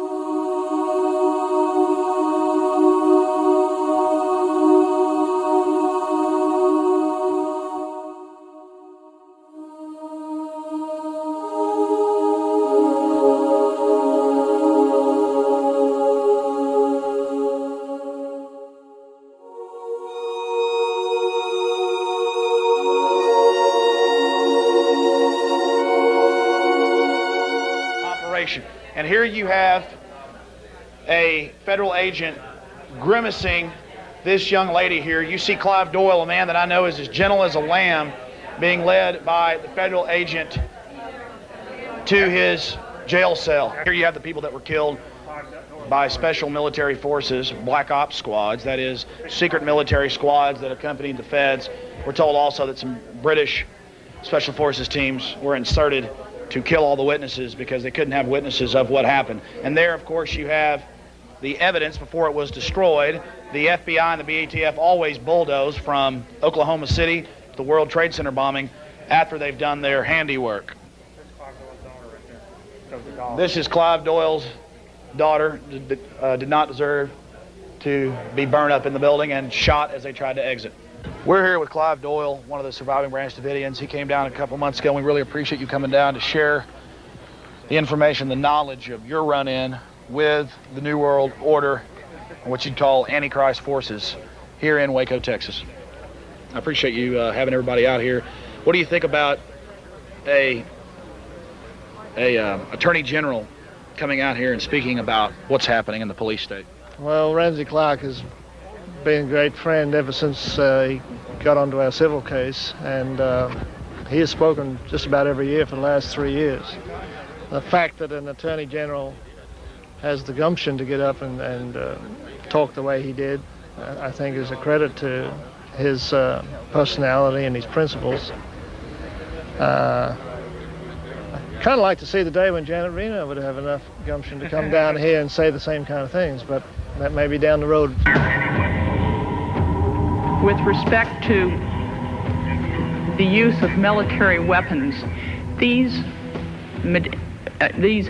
pieces of equipment were unarmed, as I understand it, and were contracted. I mean, it was like a good rent-a-car. A good rent-a-car? A tank going into a building? I thought it was an interesting development that we had a FBI negotiator that was negotiated during the siege that actually came out and... Is he gone? I'm not sure.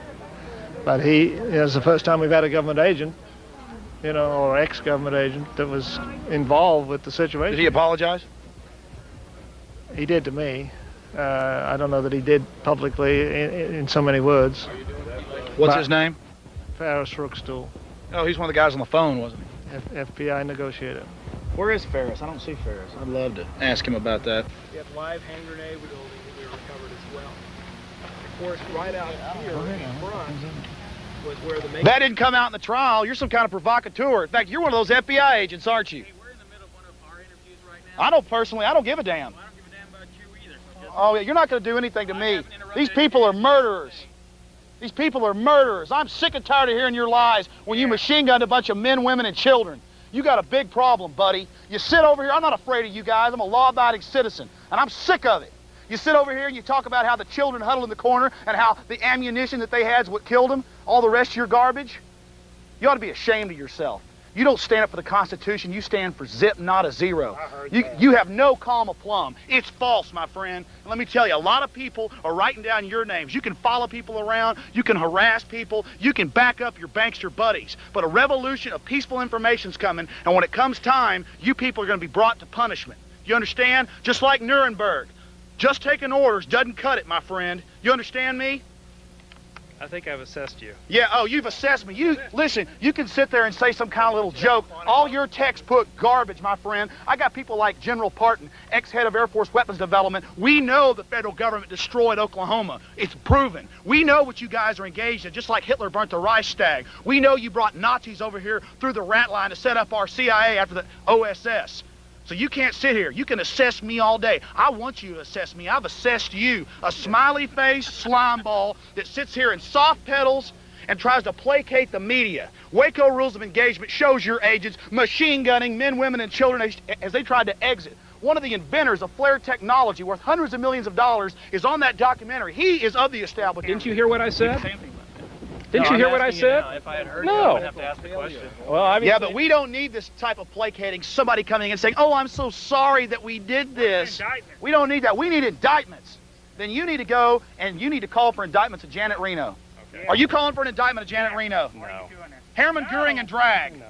Are you? Oh, so you're not calling for Herman Goering and drag? What about the people who ran the tanks through this place? Yeah. Over 4 years ago, I was interviewing former and current CIA officials about the Delta Force murdering people in Waco. They were extremely concerned. That's now been borne out in the Dallas Morning News and other publications. When are you finally going to come clean about the mass murder and using high-level special operations killers to kill Americans for publicity? Very important. Number one, about the Delta Force. Number two, Senator John Danforth, your special counsel. How can he be independent, as you and others have said, when he is appointed by you to investigate you? That's the questions. Thank you.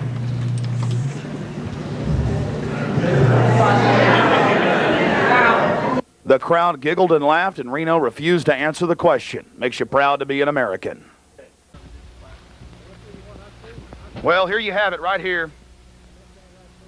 We're told that the bunker was here where the children cowered, where they drove directly in with the tank and pumped in the CS gas at point blank range, and then they pushed all the rubble over there. So the bunker was somewhere over in this area. This is just more a big brother, and we just went over there to one of the FBI negotiators who's now over here soft pedaling things. And not calling for indictments. And he's not calling for indictments of Reno.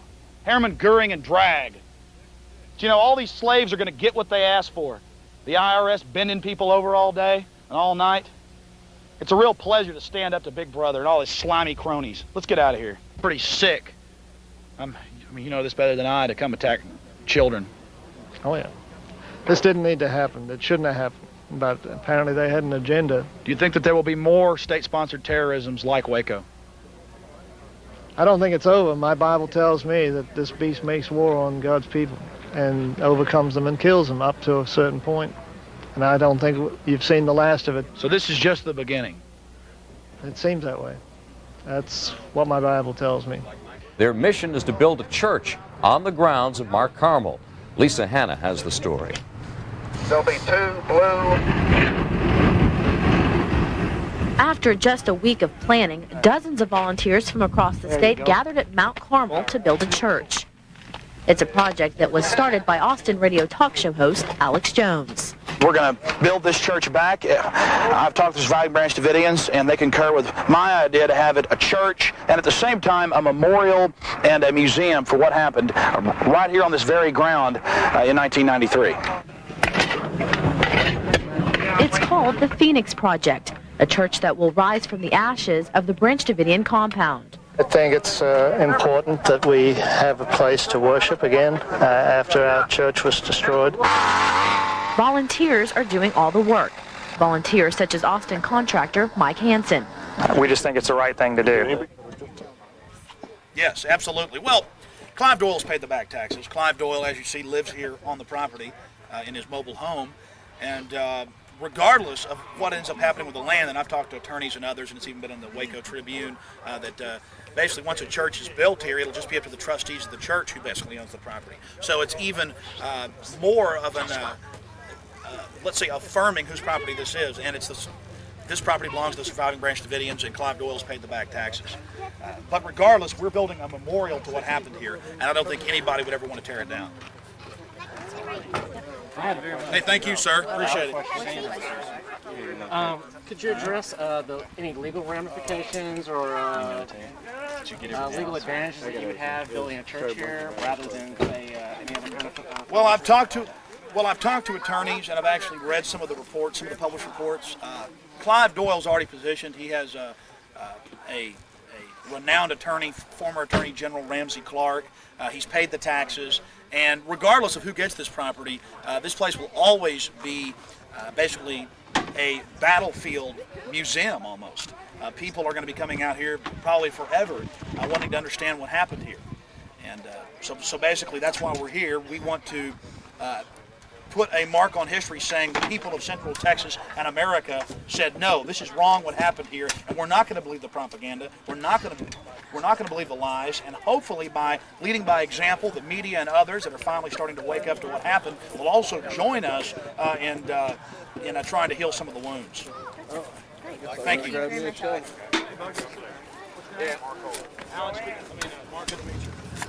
Oh. Okay, here it is with a shovel. When I looked and saw the people and how they're helping, I didn't think anybody had the guts to do it. But I'm finding out, and I know there are people outside that agree with us. They're just afraid to speak up.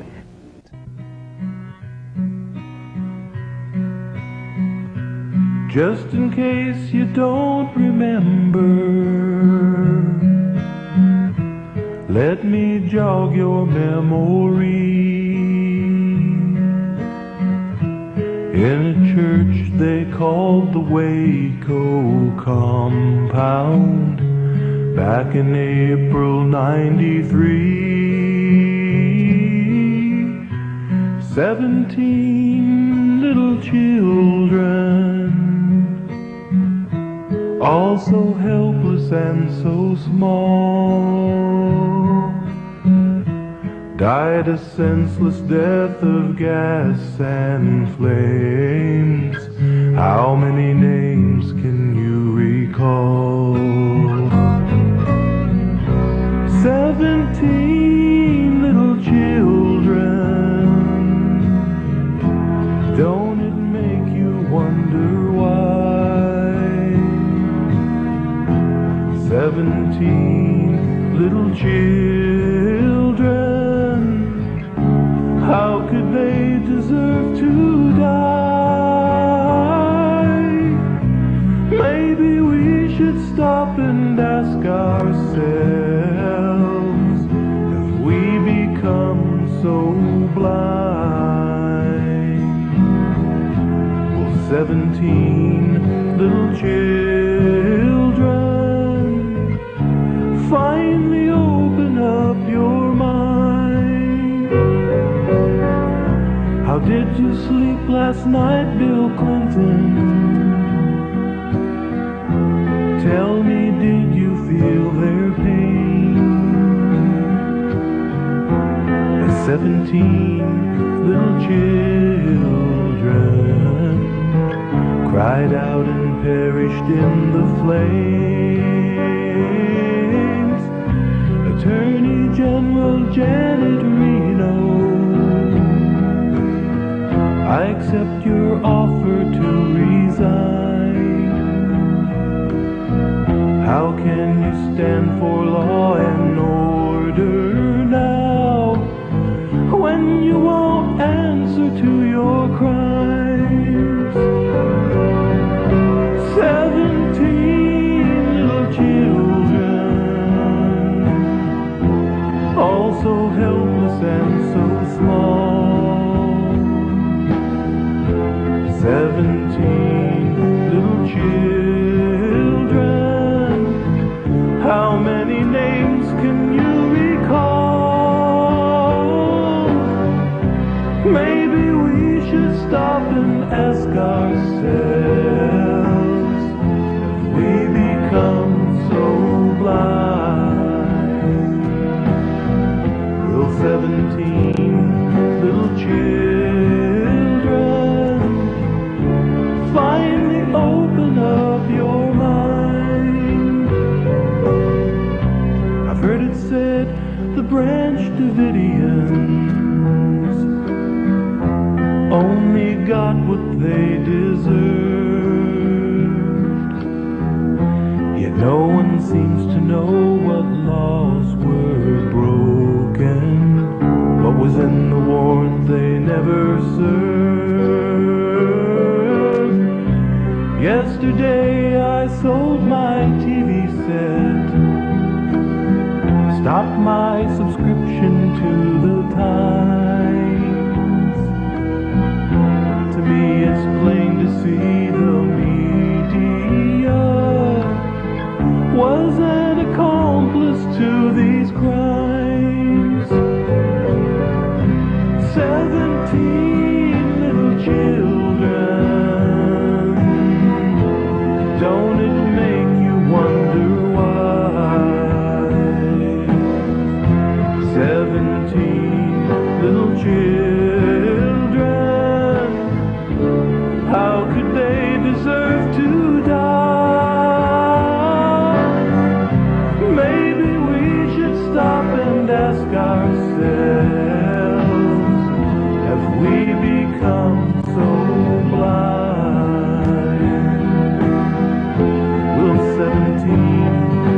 children, finally open up your mind. Open up your mind.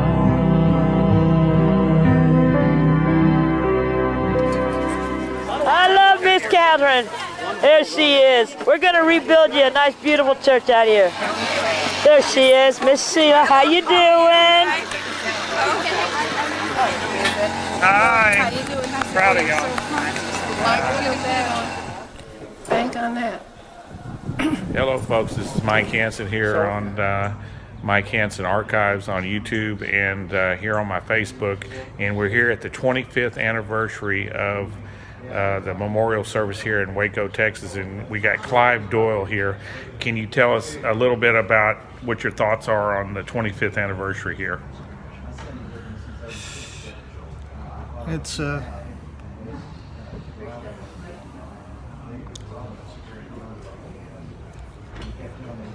It's all right. Everybody knows you. It's kind of hard.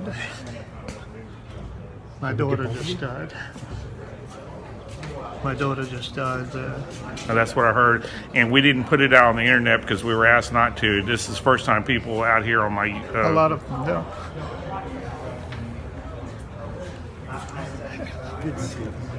A lot of them don't know yet. That was your first daughter died at Mount Carmel, and this was your another daughter. This is my oldest daughter. It's my youngest that died in the fire. And Karen was coming down, had her plane booked. She was coming down for the memorial, and ended up dying in a head-on collision. A drunk driver. People up in Pennsylvania saying that it was deliberate, it wasn't an accident. Tried to run a cop off the road first. I guess the cop avoided it. Tried to run down another woman and she avoided it. Karen was third in line. So they say she died instantly, which is... At least she didn't suffer too much. But seems like every year there's a few more to go. Yeah, it's just not many left.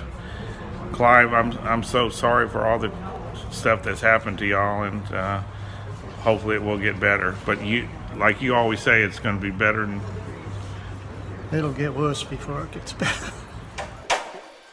And Grandma. Yes, Grandma. She's doing better.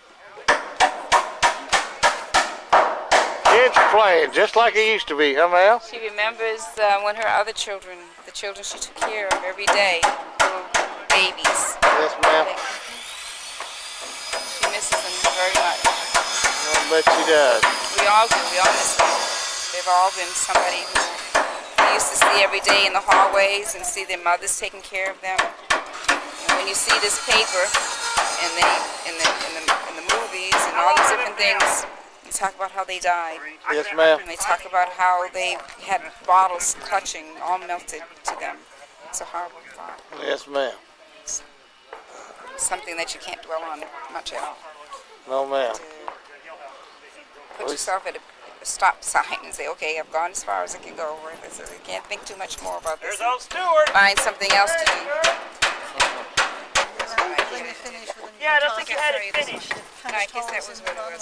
Oh, okay. You don't need them back. I wasn't sure whether I had any left or not because I went and bought them a little. You got any? Just trying to.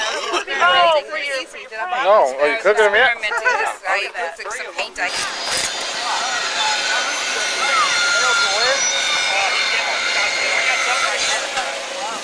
Yeah, this is Clive Doyle's mother, and us and that know these people, we call her Grandma Edna. Grandma Edna, do you have any opening statements or comments you'd like to make to the viewers of the program tonight? Well, I'm just hoping that the people of America will wake up to know that they've got a government that's running this country that's out to destroy those that don't go along with them. And what happened at Waco is not the last you've seen of it. It's going to continue on till God comes down and finishes the work himself. So I want to just, you ought to comment on that. I would agree with everything she said there, that there is a government in place now that is out to destroy anybody that's righteous. Or Haven't they proved it? Yeah, well, that's what the scriptures teach. That's right. There are powers that want to do away with God's people.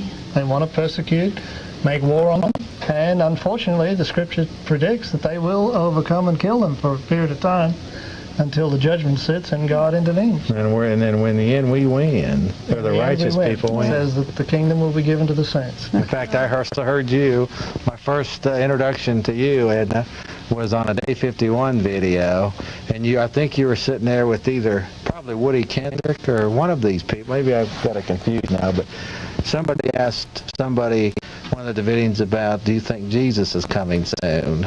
And you said... In front of the courthouse after the trial was over in Clive. And somebody was saying, do you think David will come back? Yeah, the sooner the better. Well, actually, and I'm still saying that. I'm asking God, please hurry up and send David back and put an end to all this terrible violence, evil that's ruling this world. And nobody seems inclined to want to stop it. That's the pity of it all. People are just sitting taking it. Who started the militia in this country? Bill Clinton.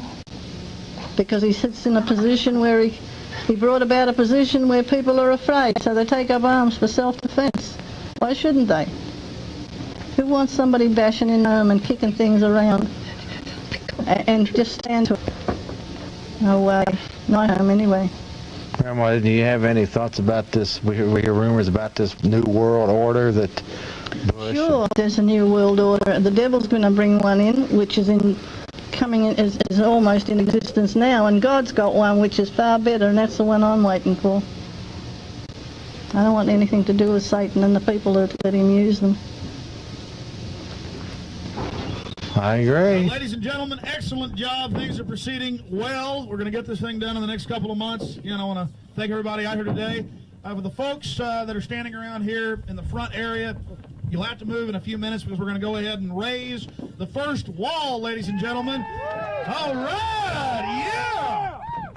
So all I have to say is death to the New World Order, long live the Constitution and the Republic, and we shall prevail, ladies and gentlemen.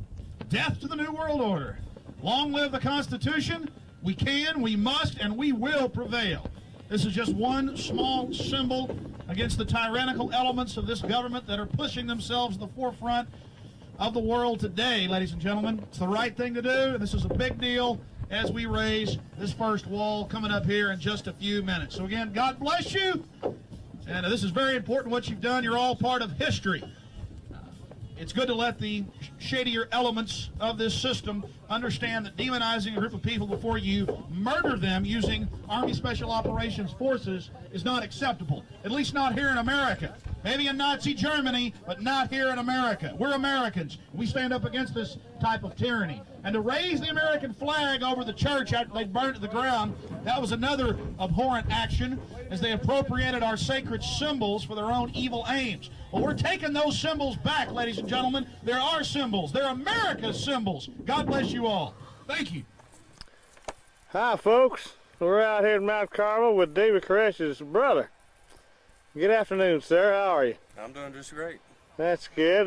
We had a trailer park. What do you think about what we're doing out here? I think it's great. I think it's positive.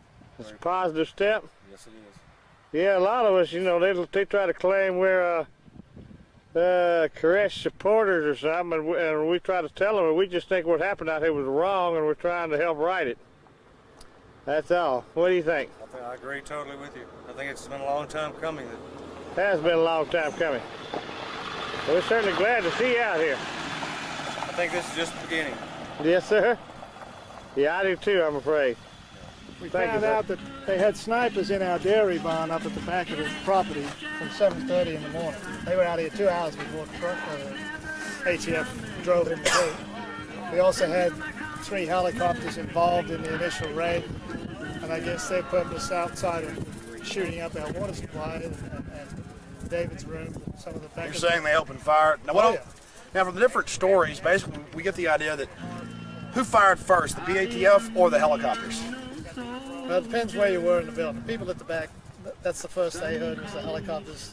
Some of us up in front, we heard it at the front door.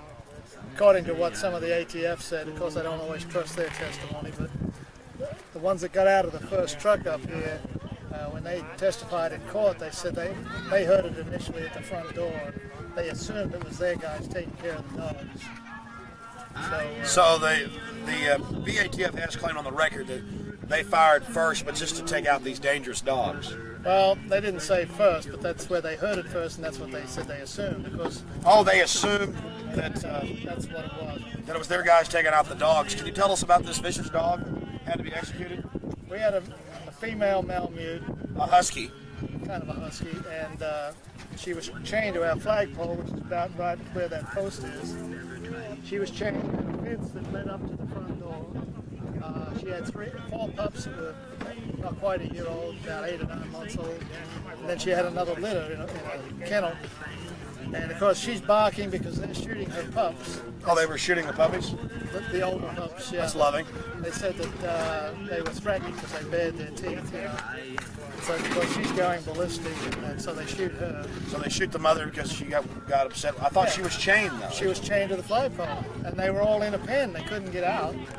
But, I'm just sleeping a little bit easier, Clive, knowing that these right-wing animals were taken out as soon as possible. Oh yeah. It's for our children's safety. Well, Clive, first raid that day. All the horrific behavior happens. So Delta Force was basically back there from the information we had. The APCs on the final day, people were trying to exit through the gymnasium area. Can you point that out? Over here where this concrete slab is, part of where the gymnasium was. But what they were doing was coming up between the gymnasium and the swimming pool. That's where they were shooting from, over in that driveway. Anybody coming out the back. So basically anybody, and they had Sierra 1 was over there, correct? Okay, what's Sierra 2, Sierra 3? Well, I'm not real sure. They had snipers in that flat. They had a tank over here at the shed outside the tent. And sandbags, foxhole near the fence there. They'd also, what they did is they bulldozed all the dirt up into a big mound on the other side of the drive all the way down, so they can come pretty much all the way along without being seen. So they had a berm created up in the trench system. Sounds loving. Well, we got a lot of people working hard. I'm in the midst of a huge allergy attack today. My brain's not working too well. We want to thank Clive Doyle for talking to us. He's one of the hardest workers out there getting this job done. To reiterate David's words on one of the negotiation tapes, he was very sad that there were agents that were killed. He was sad there were agents that were wounded. And I feel the same way.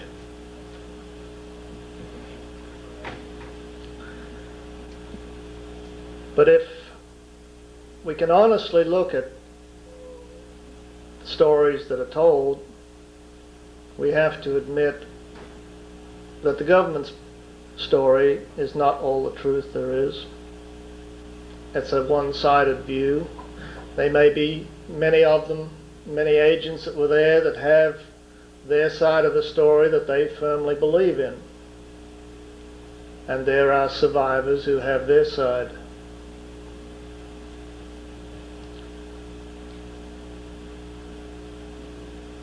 We have every reason to be angry. Like yourself, you lost friends. Somewhere in between, there's a balance of truth.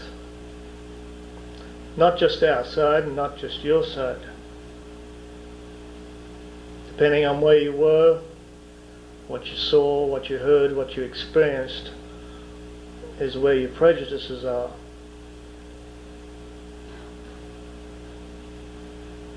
We hold no malice toward the ATF.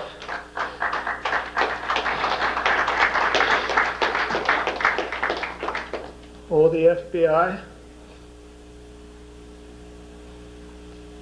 But we find it very hard to believe them and to trust them. Because if they were so right in the stand that they took and in the way they performed their task, they would not need the lies and the covering up and the losing of evidence and the delaying in the courts, they would be more than happy to have the truth come out.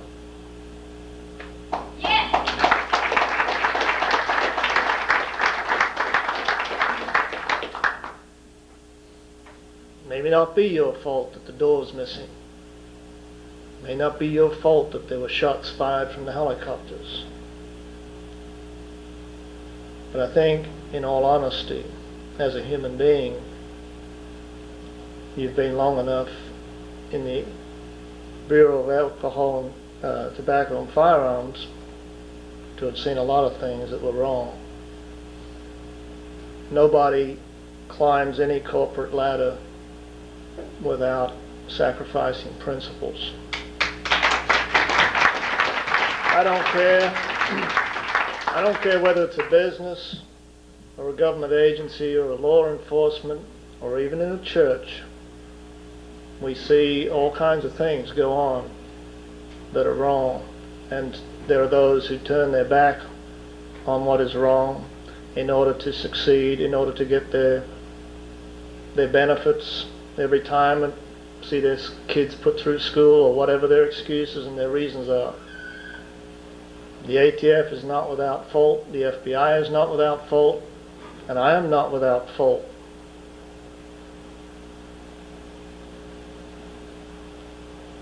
David's great concern was for the safety of not only the people inside the building, but those on the outside of the building on February 28th. It did not have to happen that way. The truth of the matter is very plain. David could have been approached prior to February 28th. He could have been approached on February 28th in a peaceable manner, and all this could have been avoided. You may feel justified in firing because you were trying to protect your officers. The people on the inside that did fire probably feel justified in responding to protect the women and children and perhaps their own lives.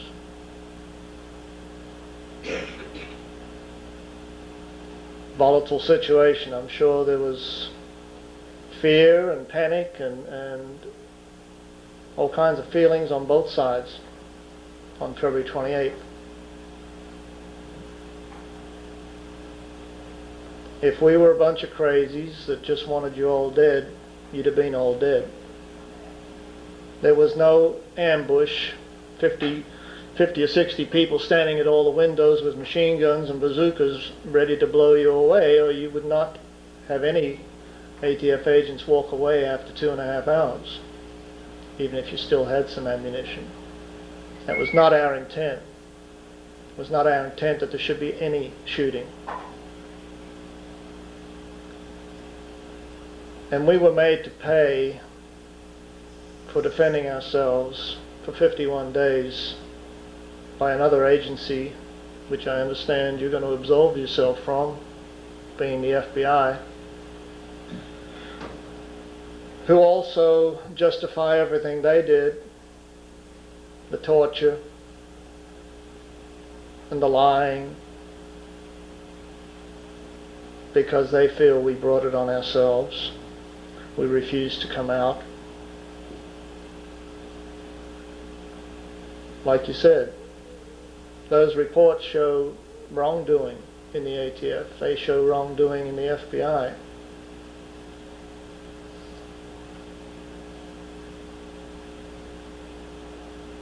I don't believe myself that a court case in front of a jury where all the evidence could be brought out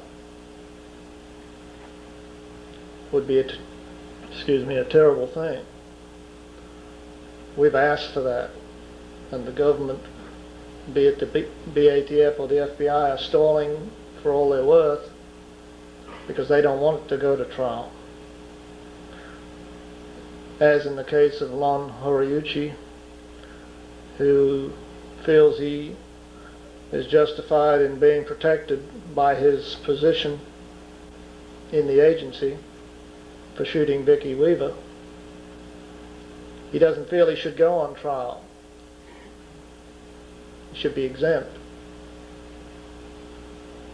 Maybe you feel the same way for some of the officers involved in Waco. But if the truth's ever going to come out, then it needs to be allowed to come out. And it needs to be, all the evidence needs to be put out on the table for not just the jury and the courts to look at, but for the whole American people.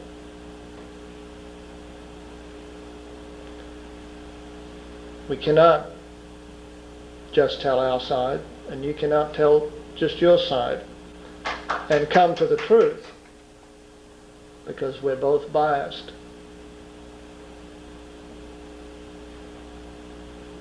I hope that in the months and years, whatever remain for us all to go through, that somehow there can be some kind of reconciling,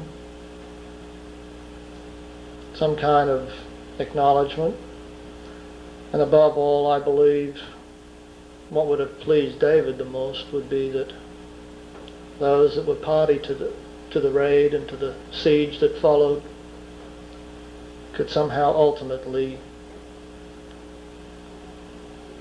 learn the truth that David tried to put across and to have a part in his kingdom. That was all he was interested in, was the saving of souls. Regardless of what you may think of him, his lifestyle or his teachings or what took place for 51 days, David was very concerned for souls. And that's what we're about. And we would love to see you all saved. I don't want revenge. I don't want to see any more people killed on either side.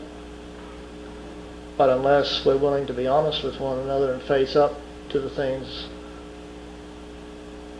that we as a government perpetrate and do, and take a stand about whether it's right or wrong or not, based on the facts and not on our loyalty to our agency or whatever, then we will have other Wacos. We will have other situations where people will feel justified in resisting abuse of power or a violent entry on some pretext.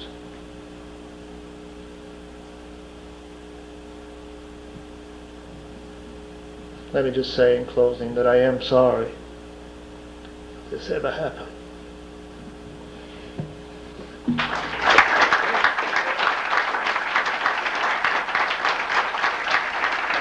Could we begin some of that reconciliation by having you shake Don Clive's hand, please? Thank you. Thank both of you for being here. Thanks. It's not easy to stand in front of a jury of your peers, which we are right now, sir. Mm-hmm. We are judging you, and we are judging the group for whom you work, with whom you work. I heard you say early on that in your opinion, the people at Waco got what they deserved. Did you say that? I could have, yes. I think that for you, one human being, for all these, you want to comment on it? Yes. If I said they got what they deserve, what I meant was they caused it themselves. Did I say that? They brought it themselves. I didn't say that. Okay. Reno did. I don't. I'm just. Reno said, maybe it was Reno who said that whether they brought it on themselves or not, you have children that were killed by their very own government. And that's you. And I am absolutely, I have not been this upset for years, because I want to know, what does it feel to work for one of the most hated groups in this country other than the IRS?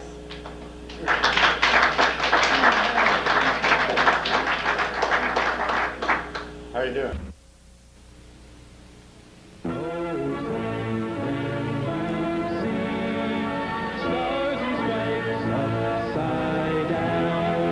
It means the people all sleep as foreign powers take control right behind all our backs. Traitors plan their attacks on the laws of our land and commandments of our Lord. If we wake up today, we might still find a way to shake free from these chains and restore liberty. So wake up and rise up, all Americans across the nation, and throw down this tyranny and arise this flag again. Just in case you don't remember,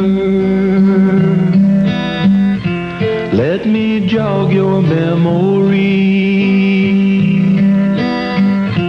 In a church they called the Waco compound back in April '93, 17 little children,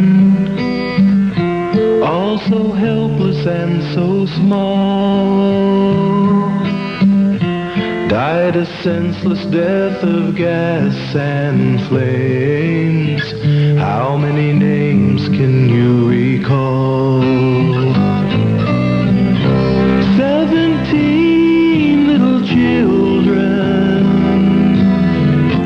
Don't it make you wonder why? 17 little children. How could they deserve to die? Maybe we should stop and ask ourselves.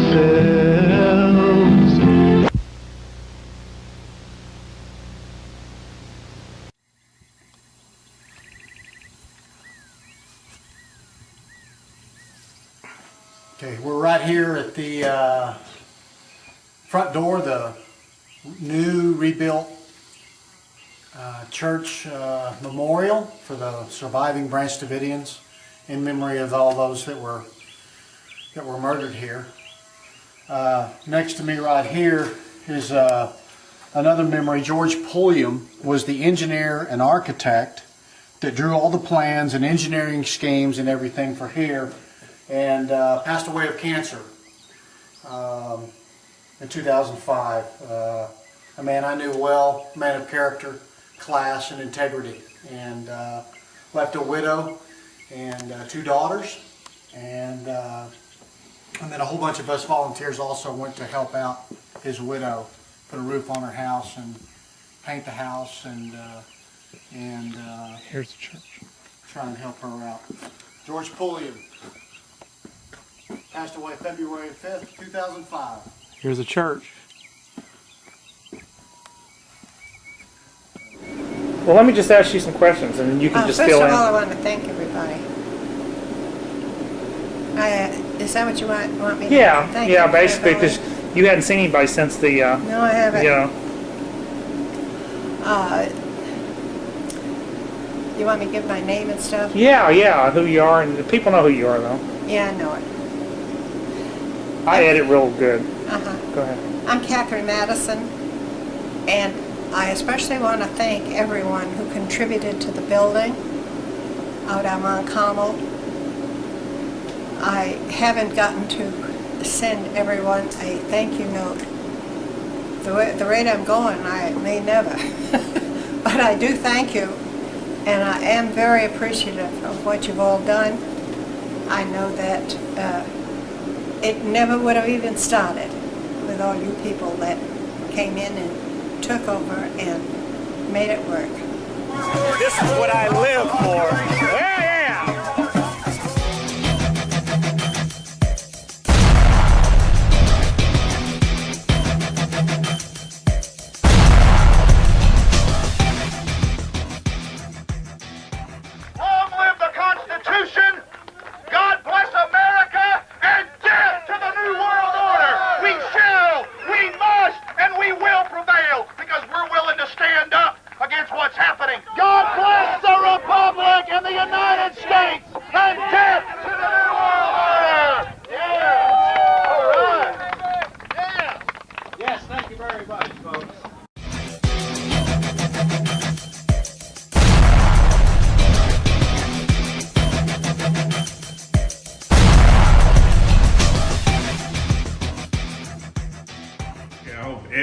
everybody sends Clive flowers and cards. And what we're doing is we're already sending flowers, but here's what we're doing. We're putting some pictures together for him. Show what you've done so far. I like that one. That's the whole gang there. That's Clive and Catherine and Wyla. That's Grandma Edna. That's me. That's Jeff Davis. There's Clive when he was on TV. I think that's one of the first times he was on TV here in Austin when he got out of jail, right there. I think that was 94 or 95, I can't remember. There's Clive and there's Tommy. Okay, what else we got? We got David Thibodeau. Okay, there's Clive when he's preaching. And that was about 1995. There's Clive, and there's David Koresh, and David Thibodeau, and okay, what else we got? There's Grandma Edna there. I love this picture here. Put that in the frame. There's Ron. I think that's about it. All right, well, we're going to be sending this as a package.